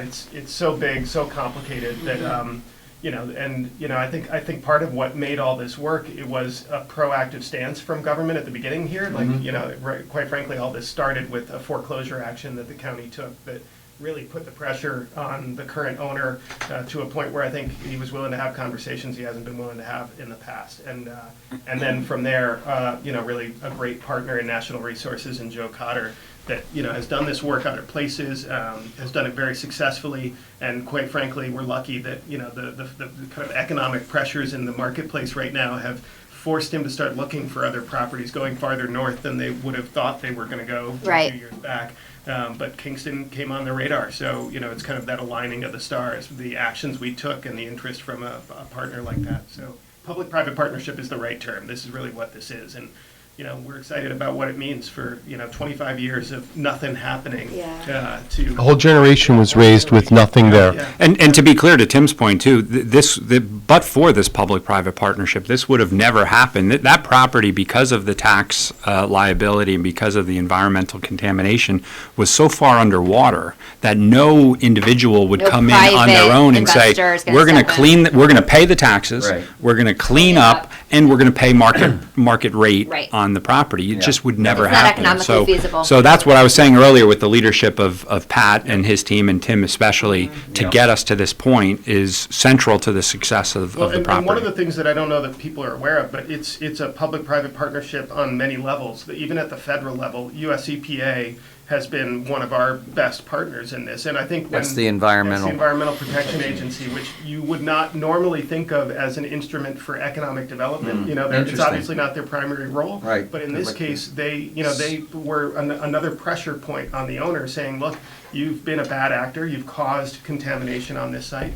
And we need to take care of it, and ultimately we're going to hold you accountable to take care of it. And that additional pressure is another one of the things that really made this work. And an instance, interestingly, and I've seen a lot of this over my time in government, where you actually have an example of an agency, a federal agency, acting with flexibility and innovation and openness to kind of work with the community, work with the developer to come up with a solution that's manageable. Yeah. Well, I can remember some of the early conversations as we were starting to talk with Joe and National Resources and started to tell them of our work and our partnership with EPA. And I think, understandably, he was a little scared about that conversation. But then later in the discussions, I remember him saying that, it was a surprise to him how cooperative EPA was and how much a partner they are in kind of getting the site back up and running. So. And the EPA, I think, is looking at this project as something that they could replicate in other parts of the country, right? That where you have a different role for the Environmental Protection Agency to play in the redevelopment of contaminated properties. So where are we in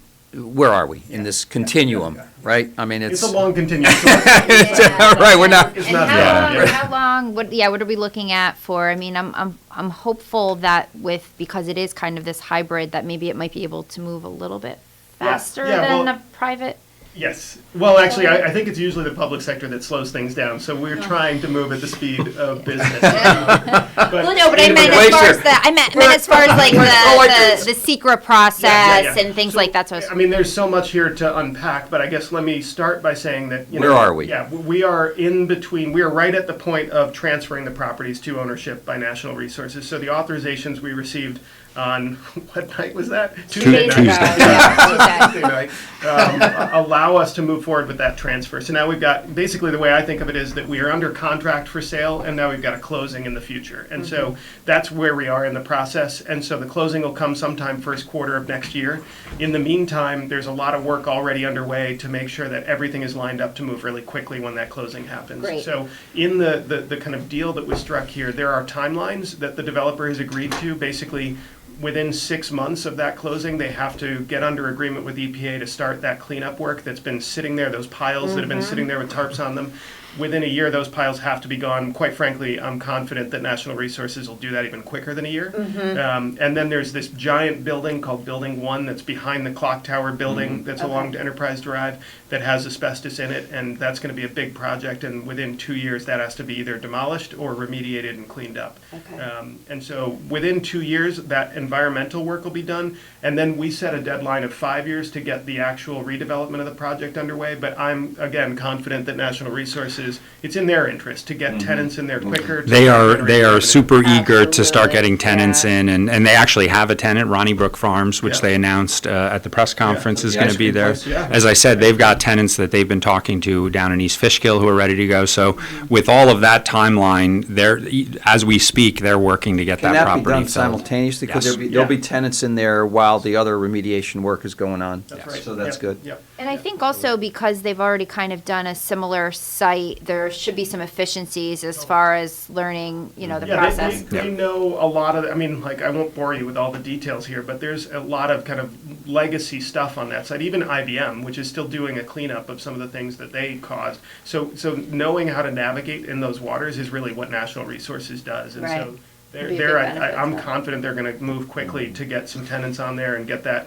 feeling like it's underway, even if the environmental work takes a little while because EPA does have to approve everything. That it'll start to feel different very soon. So, and as Dan alluded to, they have properties downstate, including East Fishkill, but also Yonkers and some in Connecticut. And they've indicated that all of those properties are filling up. And so as tenants, and we get this in our Office of Economic Development too, we get requests for sites all the time. And, there just quite frankly aren't enough sites. And so I think as this property opens up and becomes viable, I feel pretty confident that it's going to quickly end up with exciting things going on. And just on the seeker question about kind of going, we were talking before about the review processes and how long that can take. There's been so much work that's been done on that property already, generic environmental impact, a lot of approvals. There's a strategic plan that's in place. The county has laid out their vision for development. So a lot of that work has already been done. Yeah, And that's important because that is, there was a process. Maybe you guys remember it in 2009-10. There was a big process to develop a master plan for that campus, and the plan is great. It's just that the owner couldn't accomplish it, and so now we have a good plan and an owner that can accomplish do it. So I think that sets this up to be quick again. So twice you mentioned the seeker process. It's important that our listeners understand because these are terms that we can use and we know, but that's the State Environmental Quality Review Act process, which is daunting at best Lot of and red tape. crippling at worst. A lot for of a developer. landmines in there potentially. Well, right? it's unique to New York. I'll tell you that. probably could stand a review to assess whether I'm it's not going to working. argue that point, having been through it with Tom Perna and Hudson Landing. Right. There's another. Well, dead soldier. So if that work is done and if that road can be paved by helpful government officials for the developer, that process, to Val's point, can move faster than taking 10 years to get a development done. Well, and again, the in the weeds here, but just for those that aren't familiar with this process, it's long, painful, sometimes results in killing a project because it's just not feasible to meet all the requirements. But And in who this has case, the money to- the money and the time to do that. But You in can this go case- elsewhere and spend your money and get it done quicker. In this case, they did the thing that I think any project that's really serious should be thinking about doing, which is a generic environmental impact statement. That's a document that basically paves the road for a project, and it kind of lays out all of the requirements and gets all of the public input underway, and then basically results in a pre-approved plan for a site.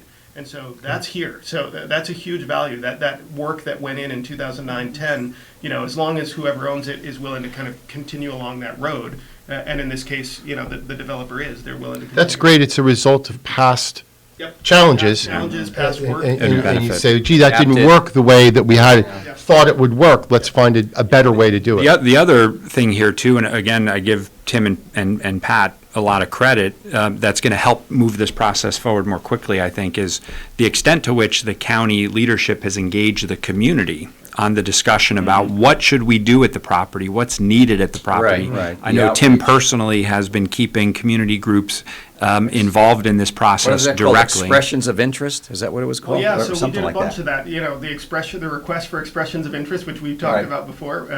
So opening it up to say who is interested in using this site for what. But as Dan is alluding to, there's active citizen groups that have obviously been worried about what happens, wondering what could happen, hoping something would happen on the IBM campus. And, to their credit, too, that they've engaged with us, and they've asked us to come talk with them about what we're doing and shared their thoughts about what they want to see there. So I think ultimately that meant that as we started to hear that National Resources was interested, we could provide some guidance to National Resources. Here's the kinds of things that the community has said that they want. Is that in line with what you do? And just look at East Fishkill, and it obviously is. East Fishkill is so closely representing, what we have heard the desire is here. A food businesses is kind of an anchor, an arts and cultural center, manufacturing, so all the kinds of stuff. Microbrew. Yeah, exactly. So Tim, not to go down a dark road because it's Christmas, but but we know that there's going to be some objections. So have you seen any of those, and what do you think they may be? Just so we're kind of prepared for that. Yeah, I think the objections really come from people who feel like they want to know what's happening and they want to have a chance to understand it. I have not heard objections in concept to redeveloping the site. It was an industrial site to begin with. For so long. You're talking common sense. Pay taxes on it for a while. I know. That's the thing is, I think that folks need to remember that the state that we're in right now, and have been for 25 years, is the worst case scenario. We every year, the county has to pay to make the town and the school district whole on taxes that are not paid by Allen Ginsberg on that property. That's about $780,000 out of the county's budget that has to go to pay the school and the town. Which are taxpayer dollars. Exactly. They're taxpayer dollars. County taxpayer dollars going, obviously the school and the town rely on that in order to make their budgets work. But in this case, we can let a private owner actually start to take back up that responsibility. And that's ultimately what this should be about, is that site has been a drain. It needs to be an asset. And I think when people understand that, I think they come around. They have their questions and concerns about process, and we spent a lot of time trying to talk about that process, make sure they understand.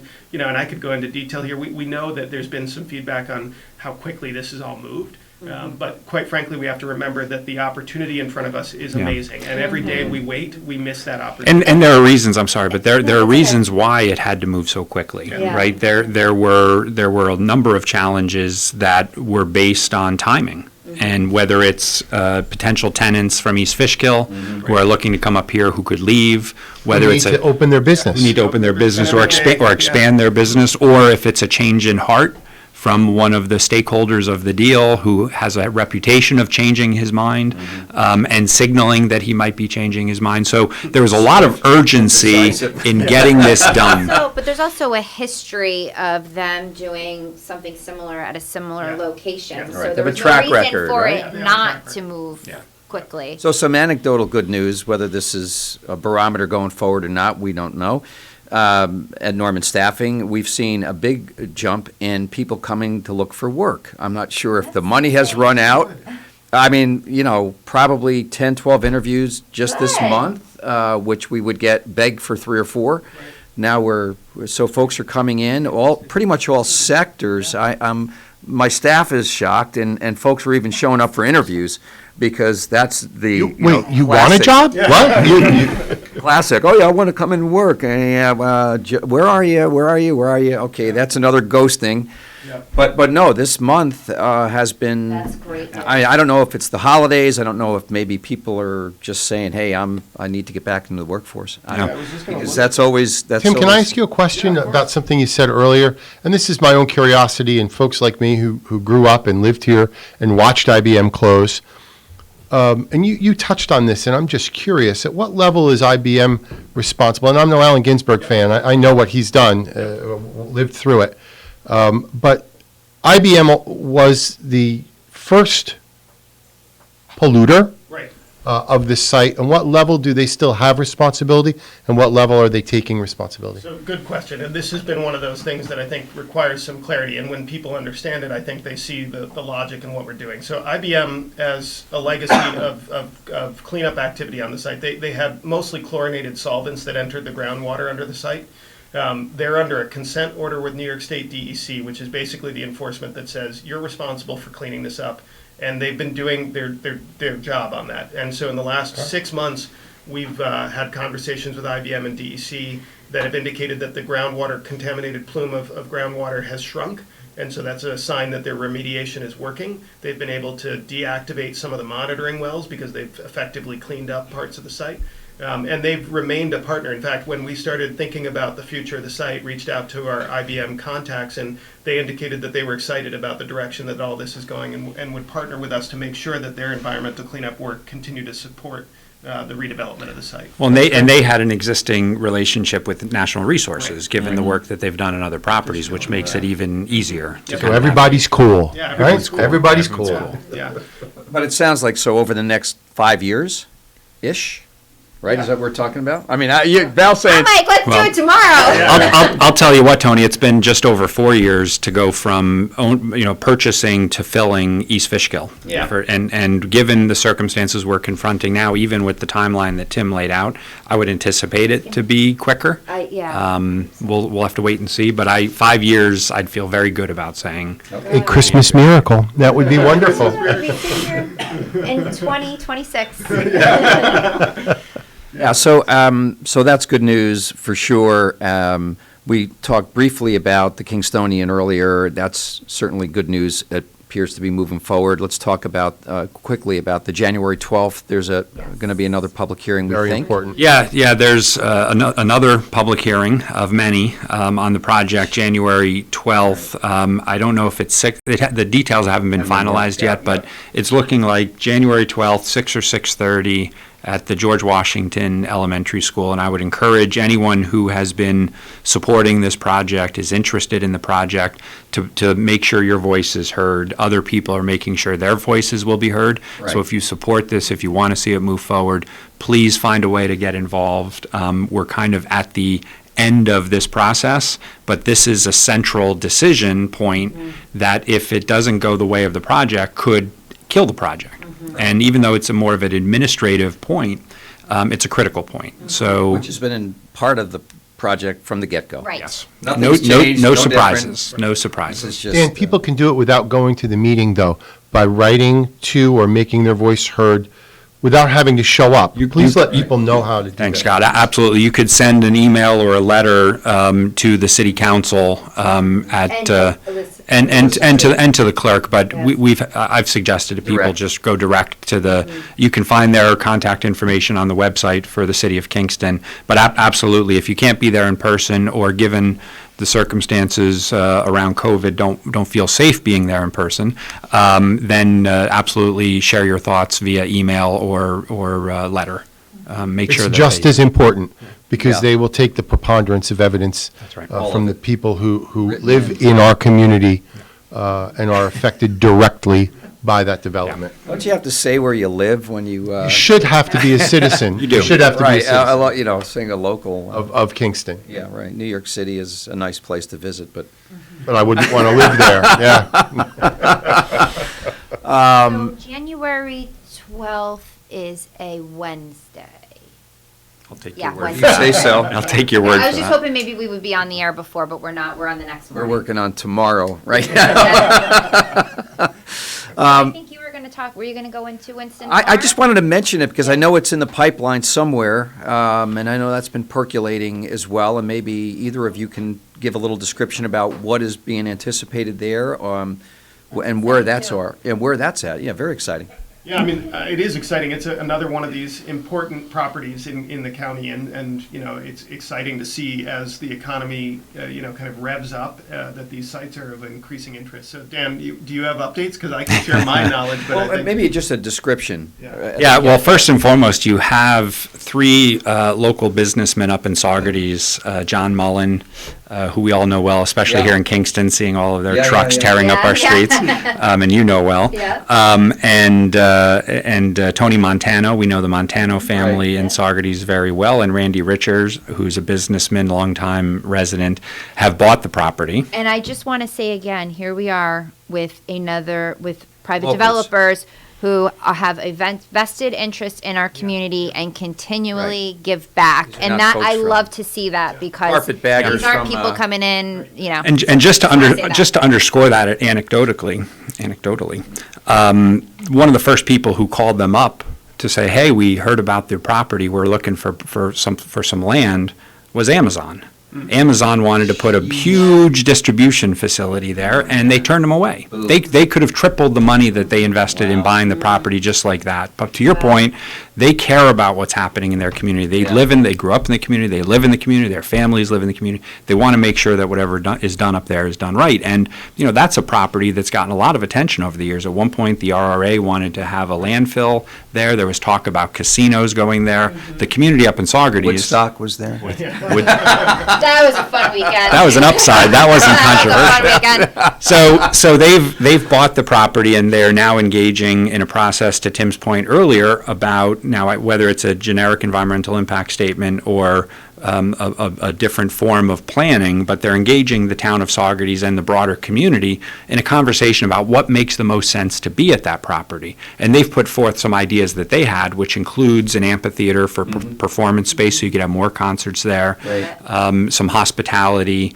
a lot of housing, right? We're talking about all these economic opportunities. Housing is so important. Housing. And then commercial and technology. But the most significant component of the project is going to be open space preservation. They intend to leave a majority, more than a majority of that property open and accessible for recreational uses. So it's a very complex process, and one that's already elicited emotional responses from people in the community, which you can understand. But I would caution people who are concerned about that project, either in a favorable way or a negative way, to be patient and participate and engage. We have an opportunity, as we were talking about at Tech City, to come together as a community to talk about what do we want to have here. And instead of shutting the door, which some people have, the first week that this was out for public consumption, people are saying, we're against it. Well, what are you against? What are you? There's nothing. There's no plan. There's no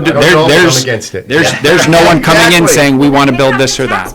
Yeah, exactly right. What now? So, am I making it up that I thought that there was going to be an indoor water park or some kind of amusement? There had been some consideration of one of those indoor water park resorts, like Great Wolf Lodge, something like that. No, I think it's still being considered.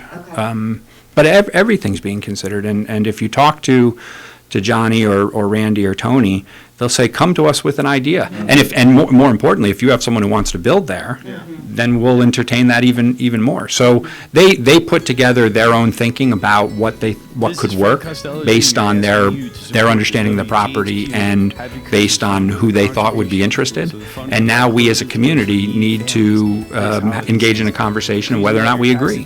From an environmental perspective, from a social perspective, from an economic perspective, from a tax-based perspective, all of these need to be considered. And if you look at who we have in town government in Saugerties and the way that they're approaching it, plus the development team, it's a real positive kind of collaborative effort.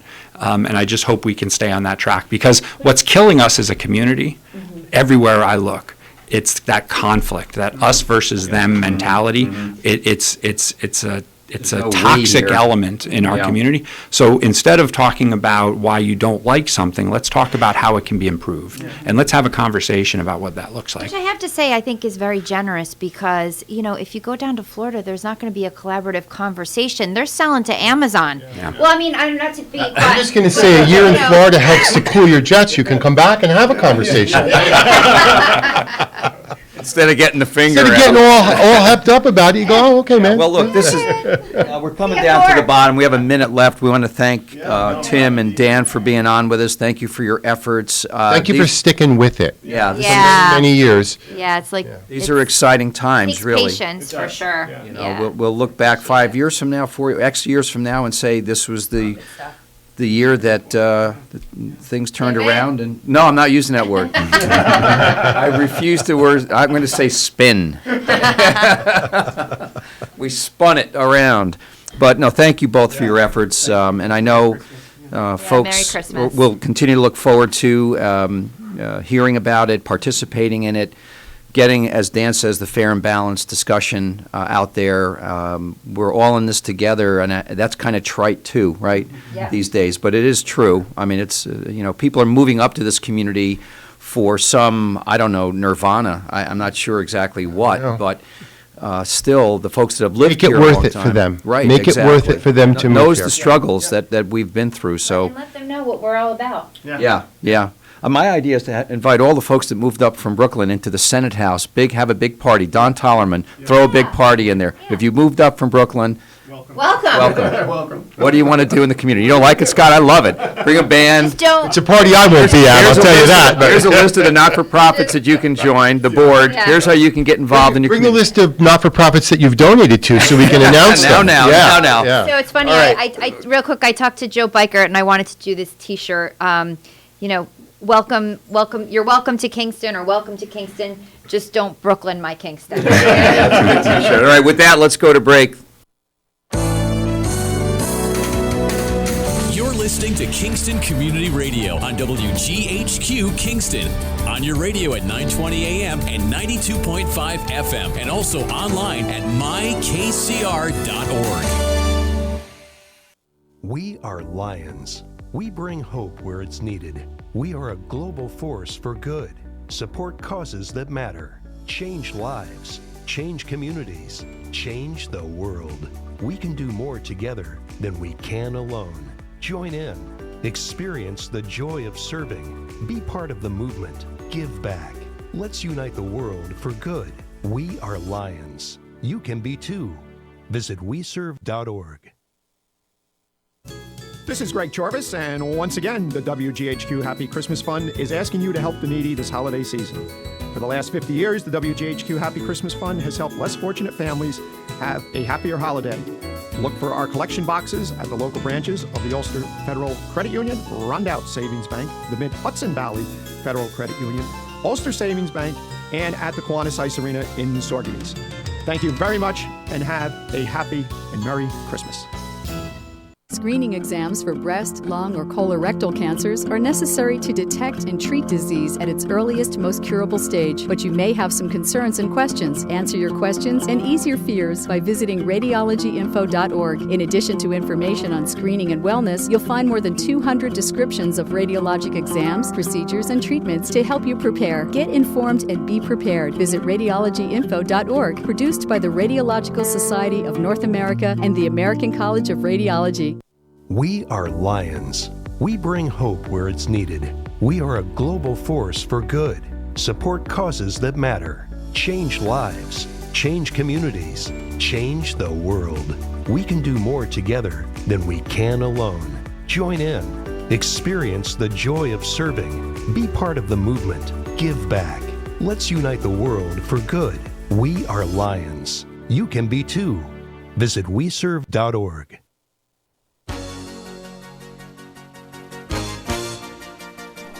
Hi, my name is Jackie Levezzo. I'm from Lake Katrine, and I support the Kingston Community Radio because it is an invaluable resource to the community and its residents.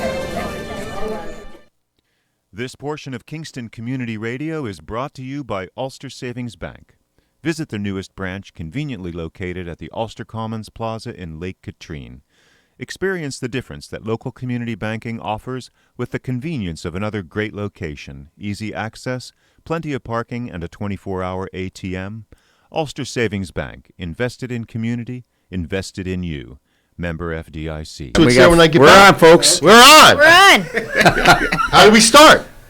Flash. Boom. Under Thursday, and we're here. We got the crew here. Thank you, Scott Herrington, for being with us. Thank you, Val Dwyer, for the amazing idea of inviting Scott. I invited you too. Yes, you did invite me to. Yeah. I got a little text yesterday. Yeah. And said I happened to be here. I forget the way you responded to me. I said, hey, do you want to call in? And I forget what you said. I said if it's just for 15 minutes, I'll call in, but I happen to be here. No, but before you said you were physically in Kingston. Oh, I said, are you in studio? Know. I said, are you in the studio? And I said, oh, man, he's in town. Yeah, baby. And I was driving, so I couldn't text you back right away, so I had to wait a little bit. So Good what to a see. surprise. Good to see, Scott. Thank you for letting me come back in. These are some of my greatest memories is working with Lawrence and the radio station and having been on for a long time. Yeah. This was fun. Yeah. It's my little moment. We lived, as you did, through your heart attack. Yes, right? you did. Yes, you did. Thank you for mentioning that. Yep. That was quite a... I was here, then I wasn't. Quite a time, right? And that's why I'm so happy to see you enjoying your retirement. Yeah. Because Thank you, we Val. almost lost you, and so I got to walk my peanut down the aisle at the Mount. Yeah, That's right. Married Welcome, at the Malcolm. Mount. Malcolm Johnson. Malcolm Yes, welcome, Johnson, Malcolm, yes. representing the Rondout House. Bruderhof community. Yeah. Right. Rondout House, where I hope that our pending grandson will be spending his toddler Daycare. Yes, daycare. Well, Yes. all I can say is make it known sooner than later. Oh, they have. They have. Okay, good. I Waiting list, think we man. got a There's a spot. waiting list. I think Okay. we got a spot. All right. Yeah. All right. Spot. We used our family influence with the Bruderhof. Wink, wink, yeah. Well, welcome. How are you doing? Good, good. Merry Christmas. Merry Christmas. Yeah. Merry Good to Christmas. see you. Tis the season that should be 365 days a year. Yeah, yeah, but But, not really. we enjoy what we get, right? It is the time of year people put their weapons down. Yeah. Remember what the day really is, which is the celebration of the birth of Jesus Christ. Right, Yeah. exactly. That's what the day really Prince is. of Peace, Yeah. the Prince Yeah. of Peace.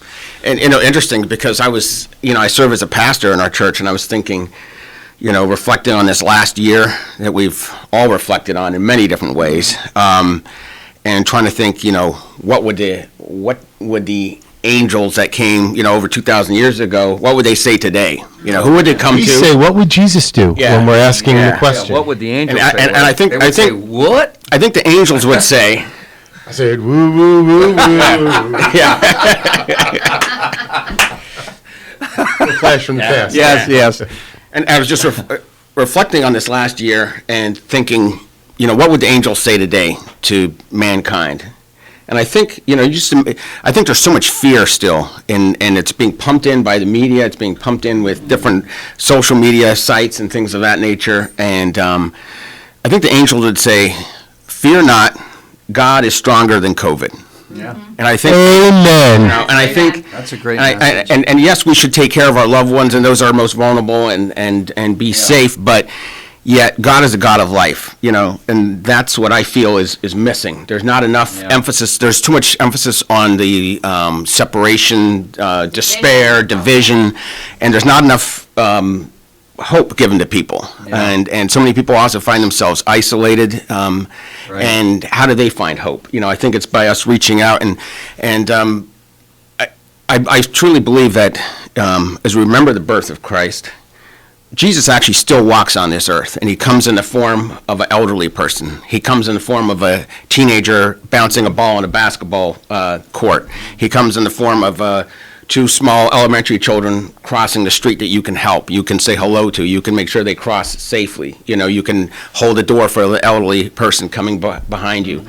And too often we don't see the great good in lesson. other people. We see the negativity, or we see, they maybe dye their hair that way. I would never want to be around them. They must live like this and think like that. And I think even Judging a book by its cover. And I think Jesus didn't judge. and I think Jesus even forgave. Yeah, exactly. Forgiveness, which is very lacking. Huge. But even Huge, us four right here in this room, I'm sure there's many things we disagree on. But why do we all able to come together, wish each other Merry Christmas? It's because we respect one another. And And we there's care. not, we care. And there's not enough respect for an opposing view. There's not enough realizing that is still a human being. Civility. And everybody is a thought of God. Everybody is. And we need to find ways, especially now in upcoming, 2022, to bring out the best in each other. And that's what I think is important. I mean, it's a challenge, something we're thinking going one way. But I think it's contagious. Mhm. Don't you feel like it's contagious when you? That's a good word today. Yeah. So many four-syllable words. COVID. Contagious. Yeah. You're contagious? You're contagious with kindness. Yeah. To your point, That Val, is true. It is true. I've learned this. I've learned this from my newly found happy place. If you see somebody on the street, we're very used to walking by people, particularly people that don't look like us, or in places where we perceive people a certain way. A simple good morning, good afternoon, hey man, how are you? You get the surprised look, and they go, hey, I'm good, how are you? Yeah. That's Yeah, it. stunned. That's all we have to do to start the conversation. One of my favorite songs is from Joan Osborne, What If God Was One of Us? You Yeah, listen to yeah, that song? yeah, It's yeah. just a slob like One of us, a yeah. stranger Stranger on the bus. Yeah. Trying to make his way home. Song. Yeah. It's a great song. Yeah. For this time of the year, it's a great song. Mhm. You know, Yeah. and, I was reminded of that because I was not that long ago driving with a friend of mine over in Dutchess County, and we were near a crossroads or something, and he waved at a guy at the side of the street. And I said, "Do you know him?" He goes, "No, I don't know him. He's a human being. Why shouldn't I wave?" Yeah. And I said, wow, that reminded me again, how much do I just pass by people because I'm in such a rush, But that's one of the blessings of Christmas time, hopefully, Yeah. amidst all the presents and everything and the hustle and the bustle, that we do slow down. Hustle and bustle. Yeah, but that we do slow down and really remember what Christmas is all about. Be with family. And be with the family, be with the What's loved really ones. important in life, not what's under the tree. Yeah. It's who's next to you. Yeah, it's who's next to you. It's not what I you like have, that. it's who you have. Yeah, Oh, yeah. very well said. Yeah. Yep. Yeah. Very well said. So, but we're looking forward to a great year. Still, obviously, participating in the city of Kingston and the wider community as best we can, and who knows what'll be asked of each one of us. But hopefully, we all rise up to the challenge and the occasion. I mean, a Whenever year it ago happens. today, we were coming out of the throes of COVID, right? And into 21, saying, hey, 21's going to be a lot better. And it's been a little bit of a roller coaster, right? You think? Yeah. So now, looking forward into 22. I don't know what to expect. what's People your are prediction? tired, at least in my area, people are tired of COVID, as everyone is. Bombardment. But what they've constant. done is they've moved on from it, and they don't turn on CNN, Fox, MSNBC, and get scared anymore. They say, you know what? Yeah, just leave that You've out lied there. to us. All of you have lied to us now so many times that we don't care about you anymore. Yeah. We're going to go on about our lives, and if you want to wear a mask, wear a mask. Be sensible. I'm vaccinated. I wish that everyone would get vaccinated, but at the same time, I respect the rights of the folks who don't Choose want not to. to. You have the right not to, because if I am, you don't scare me. You don't worry me. Yeah, correct. Correct. I'm good. My family's good. Those are Correct. personal decisions. This is America. Yep. It is a free country. We should be able to make those decisions. But I ask everyone to look in your heart and see if maybe the right thing to do is to go ahead and get that vaccination, because it's not the good of the many outweighs the good of the few, or the good of the one, to quote Spock. Nanu, that's the wrong Live show. long and prosper, pal. Live long and prosper. Oh, Nanu was something else. Yeah, Mork and Mindy. you 70s guy. That was Mork and Mindy. Oh, man.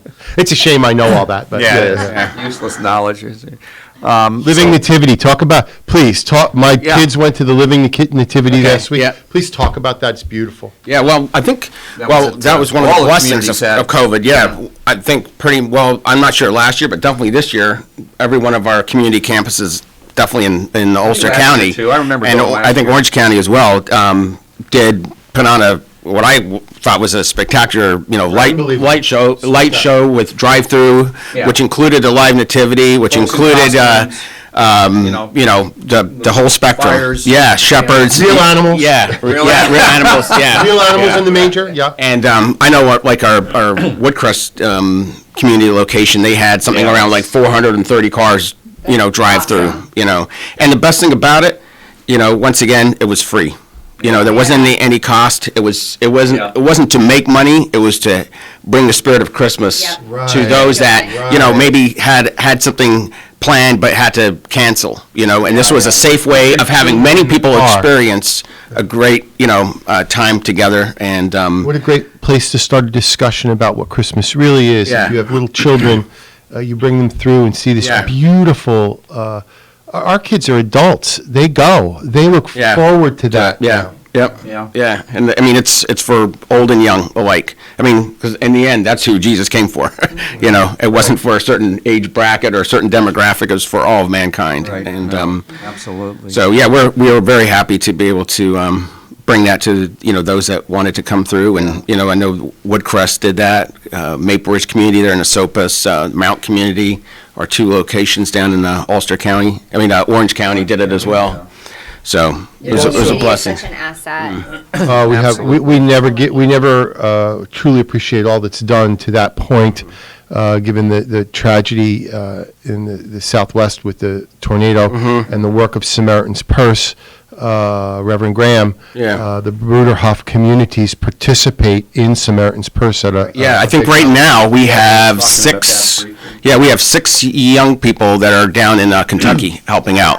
Yep, from our church, and then I can't dwell on it too much, but I know we're also working with Samaritan's Purse in regards to helping some families, refugees from Afghanistan, be able to relocate and so. It takes. It's great because the folks from the Bruderhof live the message. You live the message. You're not perfect, certain like. Come on, no, really? What? Oh, boy, that burst my bubble. You guys have the same barber, right? We have the same barber. Yeah. We called each other this morning. What are you wearing? My grandfather, God rest his soul, he was bald, and he had a sign, I'll never forget it said, God only made a few perfect heads. Covered with hair. That's great. I love Beautiful. that. It's a very wise message. Tim Weideman and Dan Ahouse, who just left, talked about the positive developments that are going on in our community. And there are, of course, there are people who have a negative perspective of that and are working hard to stop the good things that are happening. A question I would ask them is how many in their community are volunteering at Samaritan's Purse, right? Nobody. What is their group doing to make our community feed the hungry, right? To sponsor a refugee, to volunteer at a not-for-profit, to provide food, right? The Boys and Girls Club. Yeah. This organization, this community within our community, has been doing this now for 3 decades, 4 decades. Yeah, since 1920s. Quietly behind the scenes, without looking without a bullhorn to draw attention to themselves. Just actions. Right. Yeah. Your actions speak Not louder than words. your words. Yeah. We look for a time when we'll be judged by our character, right? Well, we also appreciate these. I mean, not that we'd ever wish, for instance, obviously a tornado to go through and wipe out, structures and houses and, ultimately even take lives, but yet to have, different members of our church be able to go down and help. It also does something to their soul, to their being. When they come back, you can see it, you can sense it, a greater compassion for mankind, a greater understanding, more love, selfless love, giving rather than receiving, and the blessing in it, and actually really experiencing that. So it's a two-way street. And I'm sure, anytime anybody else, young or old, wants to join in, there's many opportunities. Yeah. Because we like to work together. It's not like we want to have our own little separate identity.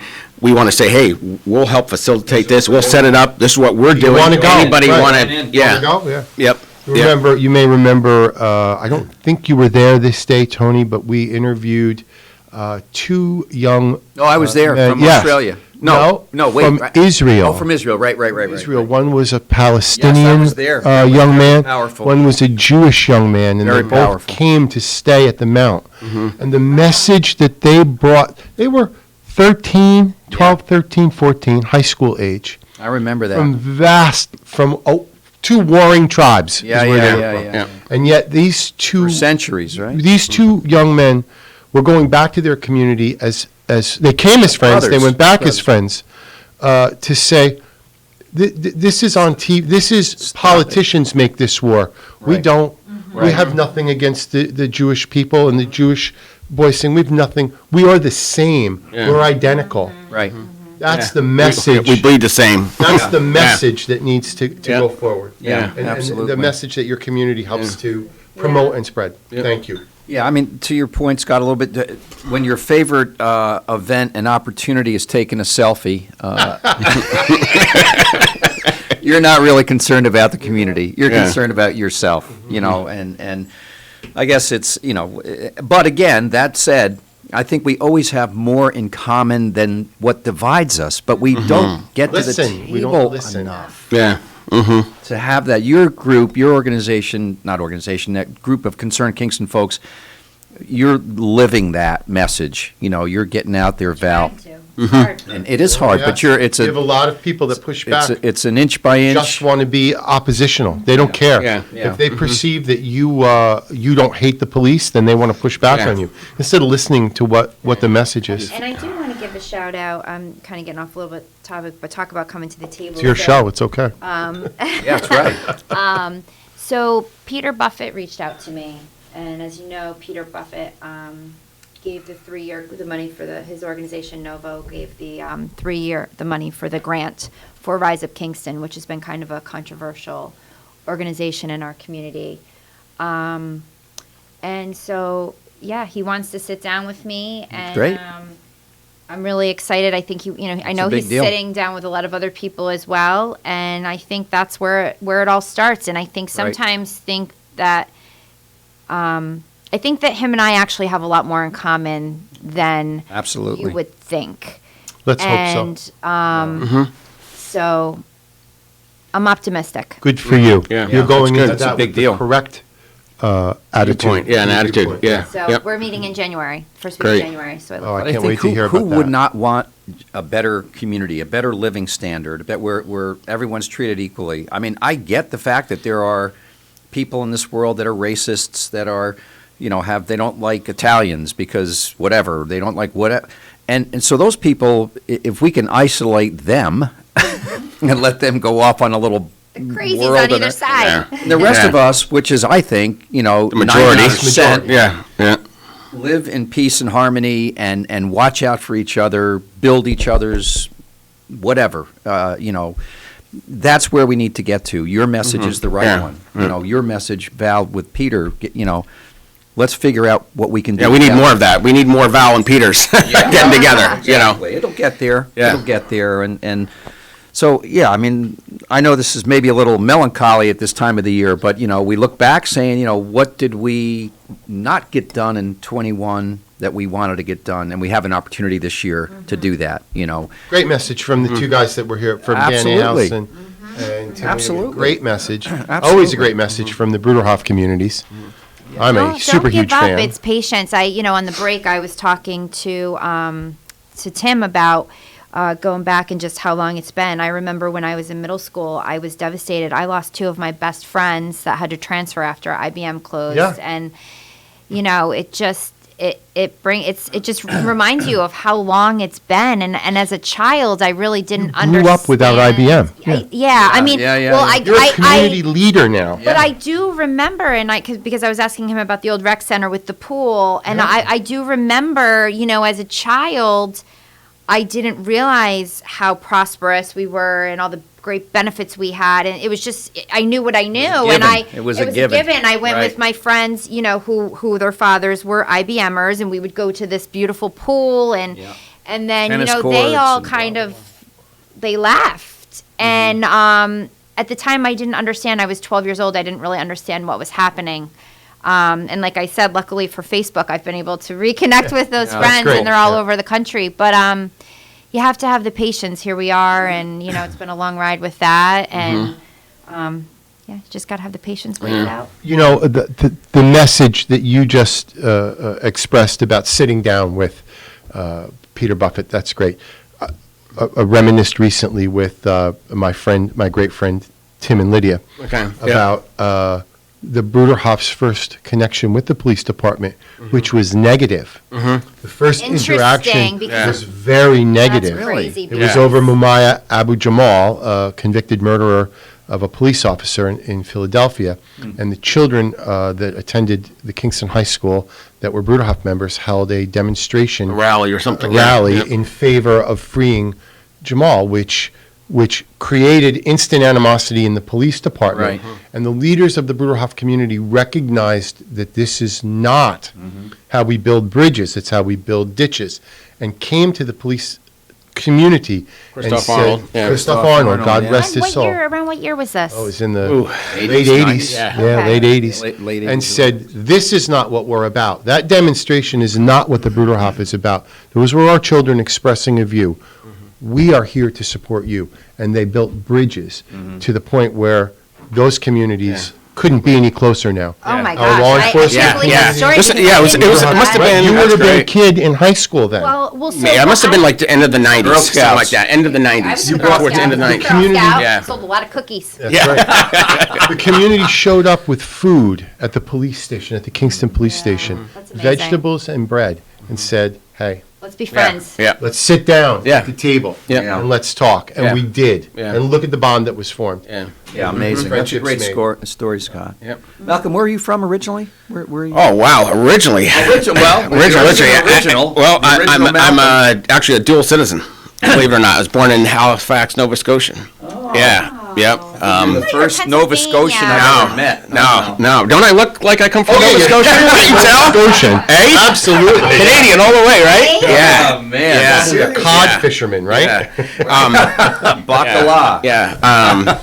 But my parents then came and lived at one of the Berghoff communities when I was age 5. Oh, wow. And so I sort of grew up in the Berghoff setting, but left for quite a few of my high school years. Okay. And eventually Found your way felt back. guided back to become a member myself. So And become a So pastor. happy. yeah. Well, that was asked of me. I didn't jump at that one. I was happy doing other things. But someone has you on the shoulder. Yeah, someone has to spread the good word. That right? was a calling, my friend. Yeah. Just the right message. person. Yeah. That's Not to dive into personal things, but actually, there's blessings all around, and I'll just tell a personal one that I experienced this year. Speaking of being born in Nova Scotia, I was adopted. Halifax. Yeah, Halifax, right out. Born in Halifax, and my short little story here is that this year I turned 46, so it's been 46 years. This year, I met my biological father. Yeah, how cool was yeah, that? yeah. It was quite a blessing. fantastic. Yeah, Wow. Where yeah. does he live, Malcolm? Outside Halifax still. Yep, just outside in an area called Hammond's Plains. So So. how did you meet? Because wasn't the border 23andMe and Ancestry. Yeah, no, the border is opened up, I think, end of August. Okay. So I basically went like a couple weeks after it opened up. Good for you. Yeah. That's wonderful. Yeah, and met other family members as well. Yeah. So it was That's amazing. amazing. Yeah, and I mean that's my little story, but that's what I'm trying to say is How cool there's is so that? many other things that are happening in people's lives, and that's what the positive side of people's lives needs to get told and Promoted, fanned and those flames rise up, not the negative side. And there's so much destruction. There's so many. There's suicides. There's and another one that is I'm passionate about is also the fight for the unborn. That we protect their lives as well. And then another thing, I mentioned to Val yesterday, which I do want to say, excuse me, is at Christmas time, I want to think also of those men and women who are in our armed forces, who are Yes, serving, who yes, are not with their yes. families. Yes, There's yes. kids Thank you. that don't have dad home, don't have mom home, don't have brother, uncle, Or aunt. maybe we'll never see dad Yeah. again or mom again Yeah. because they've been lost in the armed forces. Yeah, yep. And then there'll be those EMS workers on Christmas morning that will be sitting around a tree and suddenly have to get called, or law enforcement, firefighters. Doctors, Yeah, nurses. and Thanks for remembering them all, Malcolm. yeah. We have So- a minute. So Val, thank you for another inspirational invite. To really, what a great message to end our show for this. For this year, this is your last show. Signing off for the year. Yep. And Scott, it's so good to see you, brother. Yeah. Can I just say congratulations to my daughter and son-in-law, Yes. Chelsea and Sean Becker, Yes. with the birth of our first grandchild imminent. Thank you. Wow, congratulations. Thank you, and to my son Charlie, tough. who will be graduating from Columbia University next Good year for with a him. master's degree from Herrington. Columbia. You're a blessed I am man. blessed, and my wife, congratulations on your wonderful career. Yep. I love Thank you you, for joining and us. you are my inspiration. Malcolm, we'll see you again. Yes, definitely. I look forward to Lawrence, coming Merry again in Christmas 2022. to Mom and you too. Merry Christmas Have to you guys Have a as well. great day tomorrow. No, Saturday. Saturday. Saturday. Yeah. Tomorrow Yeah. too, Christmas Tomorrow Eve. too. Tomorrow's Christmas Eve. Festivus That's today? We're doing the 7 fish dinner at my I was going to sister's say, tomorrow. don't you do your big Italian? Oh, yeah, man, that's tomorrow night. I'm not eating today or better strap tomorrow on a bag. until around 2 Fasting. o'clock. Yeah, Right. fasting a little bit. But yeah, it's been a great year, and everyone, again, an act of kindness. That's all. It starts with you. It starts with you. And it's Mm-hmm. contagious. Great message. The only Good selfie contagious. should be Good contagious. good contagious. An act of Good kindness, and it contagious. starts with you. That's Yeah. great. God bless. Thank you. Lawrence, take it All away. right, take care, guys.